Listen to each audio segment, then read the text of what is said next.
ಹುಡುಕಾಟ ಪ್ರಾರಂಭಿಸಿದ್ದು within 2 hours ಒಳಗಡೆನೆ ಸೌಜನ್ಯ ಸಿಗ್ತಾಳೆ. ಆದ್ರೆ ಶವ ಆಗಿ ಅವಳ ಕೈಗಳನ್ನ ಅವಳದೇ ದುಪಟ್ಟ ಅಂಡ್ ID ಕಾರ್ಡ್ ಇಂದ ಮರಕ್ಕೆ ಕಟ್ಟಿರ್ತಾರೆ. And most brutal part is ಅವಳ ಯೋನಿ, ಅವಳ ಏನಿತ್ತ ಅದ್ರ ಒಳಗಡೆ 6 ಇಂಚ್ ಮಣ್ಣು ತುಂಬಿರ್ತಾರೆ. ಓ ಬಿಡಪ್ಪ, ನಮ್ ಪೊಲೀಸ್ ಅವ್ರಿಗೆ ತಮ್ಮ ಡ್ಯೂಟಿ ಮೇಲೆ ಎಷ್ಟೊಂದು ನಿಷ್ಠೆ ಇದೆ, ಒಂದೇ ದಿನದಲ್ಲಿ ಆರೋಪಿನ ಹಿಡಿದ್ಬಿಟ್ರಲ್ಲ ಅಂತ ಪೊಲೀಸ್ ಅವ್ರ ಮೇಲೆ ಫುಲ್ ಒಂಥರ ಹೊಗಳ್ತಾ ಇರ್ತಾರೆ. ಆದ್ರೆ ಪಾಪ ಜನರಿಗೆ ಎಲ್ಲಿ ಗೊತ್ತಿತ್ತು ಈ ಕೇಸ್ ನ ರಿಯಲ್ ಆರೋಪಿ ಬೇರೆ ಯಾರೋ ಇದಾರೆ, ಪೊಲೀಸ್ ಅವರೇ ಈ ಕೇಸ್ ನ ಮಿಸ್ಲೀಡ್ ಮಾಡೋದಕ್ಕೆ ಸುಮ್ನೆ ಸಂತೋಷ್ನ ಅರೆಸ್ಟ್ ಮಾಡಿದ್ದಾರೆ ಅಂತ. ಪೊಲೀಸ್ ಅವರು ಈ ಕೇಸ್ ಅಲ್ಲಿ ಕರಪ್ಟ್ ಆಗಿದ್ದಾರೆ, ಪೊಲೀಸ್ ಅವರೇ ಸತ್ಯ ಮುಚ್ಚಿಡ್ಲಿಕ್ಕೆ ಟ್ರೈ ಮಾಡ್ತಿದ್ದಾರೆ. ಹಾಗಾಗಿ ಈ ಕೇಸ್ ನ ಇನ್ಮುಂದೆ ಪೊಲೀಸ್ ಅವರಲ್ಲದೆ CBI ಅವರು ಇನ್ವೆಸ್ಟಿಗೇಷನ್ ಮಾಡಬೇಕು, ಈ ಕೇಸ್ ನ CBI ಒಪ್ಸಿ ಅಂತ ಅಗೇನ್ ಪ್ರೊಟೆಸ್ಟ್ ಗಳು ಸ್ಟಾರ್ಟ್ ಆಗ್ತವೆ. ಸೌಜನ್ಯ ಕೇಸ್ ಒಂದೇ ಅಲ್ಲ, ನಾರಾಯಣ ಹಾಗೂ ಯಮುನಾ ಕೇಸಲ್ಲೂ, ವೇದವಲ್ಲಿ ಕೇಸಲ್ಲೂ, ಆ ಬ್ಯಾಂಕ್ ಮ್ಯಾನೇಜರ್ ನ ಕೇಸಲ್ಲೂ ಹಾಗೂ ಪದ್ಮಲತಾ ಕೇಸಲ್ಲೂ ಸೀದಾ ಡೈರೆಕ್ಟ್ ಡೌಟ್ ಬರೋದೆ ಊರಿನ ಗೌಡ್ರ ಮೇಲೆ. ಸೌಜನ್ಯ ಕೇಸ್ ಬಿಟ್ಟು ಆ ಇನ್ನೊಂದು ಕೇಸ್ ಯಾವುದು, ಅದಕ್ಕೂ ಸಂತೋಷ್ಗೂ ಏನ್ ಸಂಬಂಧ, ಅದ್ರಲ್ಲಿ ಯಾಕೆ ಸಂತೋಷ್ನ ಪೊಲೀಸ್ ಅವರು ಫಿಟ್ ಮಾಡಿದ್ರು ಅಂತ ಪ್ರತಿಯೊಂದು ಹೇಳ್ತೀನಿ. ನಾನು ಈ ಚಾನೆಲ್ ನ ಸ್ಟಾರ್ಟ್ ಮಾಡ್ದಾಗಿಂದ one of the most requested video ಬಂದು ಸೌಜನ್ಯ ಕೇಸ್ ಬಗ್ಗೆ. ಸರಿ, ನಮ್ ದೂತ ಸಭೆಯ ಪ್ರಜೆಗಳು ಇಷ್ಟೊಂದು ಕೇಳ್ತಿದಾರಲ್ಲ, ಈ ಒಂದು ಕೇಸ್ ಬಗ್ಗೆ ವಿಡಿಯೋ ಮಾಡುವ ಅಂತ ಸೌಜನ್ಯ ಕೇಸ್ ಬಗ್ಗೆ ನಾನು ರಿಸರ್ಚ್ ಸ್ಟಾರ್ಟ್ ಮಾಡ್ದೆ. ಅಂಡ್ ಟ್ರಸ್ಟ್ ಮೀ, ಎಷ್ಟೊಂದು ಕಾಂಪ್ಲೆಕ್ಸ್ ಈ ಒಂದು ಕೇಸ್ ಇದೆ ಅಂತಂದ್ರೆ ನನ್ ತಲೆನೇ ಕೆಟ್ಬಿಡ್ತು. ಬಟ್ ಡೋಂಟ್ ವರಿ, ನಿಮ್ಗಂತೂ ಪ್ರತಿ ಒಂದನ್ನ ತುಂಬಾ ಸಿಂಪಲ್ ಆಗಿ ಅರ್ಥ ಮಾಡಿಸ್ತೇನೆ. ಅನ್ಕೊಳ್ಳಿ, ಒಂದು ಊರು, ಆ ಊರಲ್ಲಿ ಒಂದು ಗೌಡ್ರ ಕುಟುಂಬ ಇದೆ. ಅಂಡ್ ಆ ಗೌಡ್ರ ಕುಟುಂಬ ತುಂಬಾನೇ ಪವರ್ಫುಲ್, ಲೈಕ್ ನಾವು ಮೂವೀಸ್ ಅಲ್ಲಿ ನೋಡ್ತೀವಲ್ಲ ಹಂಗೆ. ಸೊ ಗೌಡ್ರು ಊರು ಬಂದು ಧರ್ಮಸ್ಥಳ ಅಂತ, ಆ ಒಂದು ಊರಲ್ಲಿ ಇವ್ರಿಗೆ ಸಖತ್ ಕಂಟ್ರೋಲ್ ಇರುತ್ತೆ. ಈವನ್ ಅದೇ ಒಂದು ರೀಜನ್ ಅಲ್ಲಿ ಇರುವಂತಹ ಒಂದು ತುಂಬಾನೇ ಪಾಪ್ಯುಲರ್ ದೇವಸ್ಥಾನನು ಸಹ ಇವರೇ ಕಂಟ್ರೋಲ್ ಮಾಡ್ತಿರ್ತಾರೆ. ಆ ಒಂದು ದೇವಸ್ಥಾನ ಇಂದ ಈ ಗೌಡ್ರ ಕುಟುಂಬಕ್ಕೆ ಎಷ್ಟೊಂದು ದುಡ್ಡು ಬರ್ತಾ ಇರುತ್ತೆ ಅಂತಂದ್ರೆ, ಅದೇ ದುಡ್ಡಲ್ಲಿ ಇವರು ಬೇಜನ್ ಪ್ರೈವೇಟ್ ಪ್ರೈಮರಿ ಅಂಡ್ ಹೈಸ್ಕೂಲ್ಸ್ ನ ಸ್ಥಾಪನೆ ಮಾಡಿರ್ತಾರೆ, ಬೇಜನ್ ಪ್ರೈವೇಟ್ ಮೆಡಿಕಲ್ ಕಾಲೇಜಸ್ ಇರ್ತವೆ, ಅಂಡ್ ಬೇಜನ್ ಪ್ರೈವೇಟ್ ದೊಡ್ಡ ಹಾಸ್ಪಿಟಲ್ಸ್ ಇರ್ತವೆ. ಒಟ್ಟಲ್ಲಿ ಹೇಳ್ಬೇಕು ಅಂತಂದ್ರೆ ದುಡ್ಡಿನ ಸುರಿಮಳೆ ಇವ್ರಿಗೆ. ನೋಡಿ, ನಮ್ಮ ಭಾರತ ದೇಶದಲ್ಲಿ ಒಂದು ಕಾನೂನು ಇದೆ, ದ ರಿಲಿಜಿಯಸ್ ಎಂಡೋಮೆಂಟ್ ಆಕ್ಟ್ 1863 ಅಂತ. ಬೇಸಿಕಲಿ ಈ ಒಂದು ಕಾನೂನು ಏನ್ ಹೇಳುತ್ತೆ ಅಂತಂದ್ರೆ, ಭಾರತದಲ್ಲಿ ಯಾವ್ದೆಲ್ಲ ಹಿಂದೂ ಟೆಂಪಲ್ಸ್ ಇದಾವೋ ಅವೆಲ್ಲ ಗವರ್ಮೆಂಟ್ ಪ್ರಾಪರ್ಟಿ. ಆ ಹಿಂದೂ ಟೆಂಪಲ್ಸ್ ನ ಮ್ಯಾನೇಜ್ಮೆಂಟ್ ಎಲ್ಲ ಗವರ್ಮೆಂಟ್ ಕೈಗೆ ಹೋಗಿ ಗವರ್ಮೆಂಟ್ ಡಿಸೈಡ್ ಮಾಡುತ್ತೆ ಆ ಮ್ಯಾನೇಜ್ಮೆಂಟ್ ಅಲ್ಲಿ ಯಾರ್ ಕೆಲ್ಸಕ್ಕೆ ಇರಬೇಕು, ಯಾರ್ ಕೆಲ್ಸಕ್ಕೆ ಇರಬಾರ್ದು, ಅಂಡ್ ಆ ಟೆಂಪಲ್ ಇಂದ ಬರ್ತಿರುವಂತಹ ಡೊನೇಷನ್ ಅಮೌಂಟ್ ನ ಏನ್ ಮಾಡ್ಬೇಕು ಅಂತ. ಸೊ ಈ ಒಂದು ಕಾನೂನಿನ ಪ್ರಕಾರ ಗವರ್ಮೆಂಟ್ ಇಂಡಿಯಾದಲ್ಲಿ ಇರುವಂತಹ ಆಲ್ಮೋಸ್ಟ್ ಎಲ್ಲಾ ಹಿಂದೂ ಟೆಂಪಲ್ಸ್ ನ ತನ್ನ ಕಂಟ್ರೋಲ್ ಅಲ್ಲಿ ತಗೋತಾ ಇರ್ಬೇಕಾದ್ರೆ ಗವರ್ಮೆಂಟ್ ಅಫಿಷಿಯಲ್ಸ್ ಧರ್ಮಸ್ಥಳ ಶ್ರೀ ಮಂಜುನಾಥ ದೇವಸ್ಥಾನಕ್ಕೂ ರೀಚ್ ಔಟ್ ಮಾಡ್ತಾರೆ. ಅಂಡ್ ಆಗ ಇಷ್ಟು ದಿನ ಟೆಂಪಲ್ ನ ಕಂಟ್ರೋಲ್ ಮಾಡ್ತಿದ್ದಂತಹ ಆ ಗೌಡ್ರ ಕುಟುಂಬ ಏನ್ ಹೇಳುತ್ತೆ ಗೊತ್ತಾ, ಇಲ್ಲ ಇದು ಹಿಂದೂ ಟೆಂಪಲ್ ಅಲ್ಲ, ಇದು ಜೈನ್ ಫ್ಯಾಮಿಲಿಗೆ ಬಿಲಾಂಗ್ ಮಾಡುವಂತಹ ಒಂದು ಪ್ರೈವೇಟ್ ಟೆಂಪಲ್ ಅಂತ ಹೇಳ್ತಾರೆ. ನಾನ್ ಇಷ್ಟು ದಿನ ಧರ್ಮಸ್ಥಳ ಶ್ರೀ ಮಂಜುನಾಥ ದೇವಸ್ಥಾನ ಒಂದು ಹಿಂದೂ ಟೆಂಪಲ್ ಅಂತ ಅನ್ಕೊಂಡಿದ್ದೆ, ಆದ್ರೆ ಈಗಷ್ಟೇ ನನಗೂ ಗೊತ್ತಾಗಿದ್ದು ಇದು ಹಿಂದೂ ಟೆಂಪಲ್ ಅಲ್ಲ, ಇದು ಒಂದು ಜೈನ್ ಫ್ಯಾಮಿಲಿಗೆ ಬಿಲಾಂಗ್ ಮಾಡುವಂತಹ ಪ್ರೈವೇಟ್ ಜೈನ್ ಟೆಂಪಲ್ ಅಂತ. ಸೊ ಹೀಗಾಗಿ ಗವರ್ಮೆಂಟ್ ಅಫಿಷಿಯಲ್ಸ್ ಏನೂ ಮಾಡಕ್ಕಾಗದೆ ಇವತ್ತಿನವರೆಗೂ ಈ ಒಂದು ಧರ್ಮಸ್ಥಳ ಶ್ರೀ ಮಂಜುನಾಥ ದೇವಸ್ಥಾನನ ಒಂದು ಪ್ರೈವೇಟ್ ಟ್ರಸ್ಟ್ ನಡೆಸ್ಕೊಂಡು ಹೋಗ್ತಿದೆ. ಅಂಡ್ ಆ ಪ್ರೈವೇಟ್ ಟ್ರಸ್ಟ್ ನ ಓನರ್ ಯಾರು, ಅದೇ ಗೌಡ್ರ ಕುಟುಂಬ. ನೋಡಿ, ನಾನು ಈ ವಿಡಿಯೋದಲ್ಲಿ ಯಾರ್ದು ರಿಯಲ್ ನೇಮ್ಸ್ ನ ಬಳಸ್ತಿಲ್ಲ. ಪ್ರೀವಿಯಸ್ಲಿ ಬೇರೆ ಯೂಟ್ಯೂಬರ್ಸ್ ತಮ್ಮ ವಿಡಿಯೋಸ್ ಅಲ್ಲಿ ರಿಯಲ್ ನೇಮ್ಸ್ ನ ಬಳಸಿದ್ದಾರೆ ಅನ್ನೋ ಒಂದೇ ಒಂದು ಕಾರಣಕ್ಕೆ ಅವ್ರ ವಿಡಿಯೋಸ್ ನ ಡಿಲೀಟ್ ಮಾಡಿಸಿದ್ದಾರೆ. ಸೊ ಅವ್ರ ಜೊತೆ ಆಗಿದ್ದು ನನ್ ಜೊತೆ ಆಗೋದ್ ಬೇಡ, ಸತ್ಯ ಮುಚ್ಚೋಗೋದು ನನ್ಗೆ ಇಷ್ಟ ಇಲ್ಲ. ಹಾಗಾಗಿ ನಾನಿಲ್ಲಿ ರಿಯಲ್ ನೇಮ್ಸ್ ನ ಬಳಸ್ತಿಲ್ಲ. ಆದ್ರೆ ನಾನು ಯಾರನ್ನ ಪಾಯಿಂಟ್ ಔಟ್ ಮಾಡಿ ಹೇಳ್ತಿದ್ದೀನಿ ಅನ್ನೋದು ಮಾತ್ರ ನಿಮಗೆ ತುಂಬಾ ಕ್ಲಿಯರ್ಲಿ ಅರ್ಥ ಆಗುತ್ತೆ. Don't worry.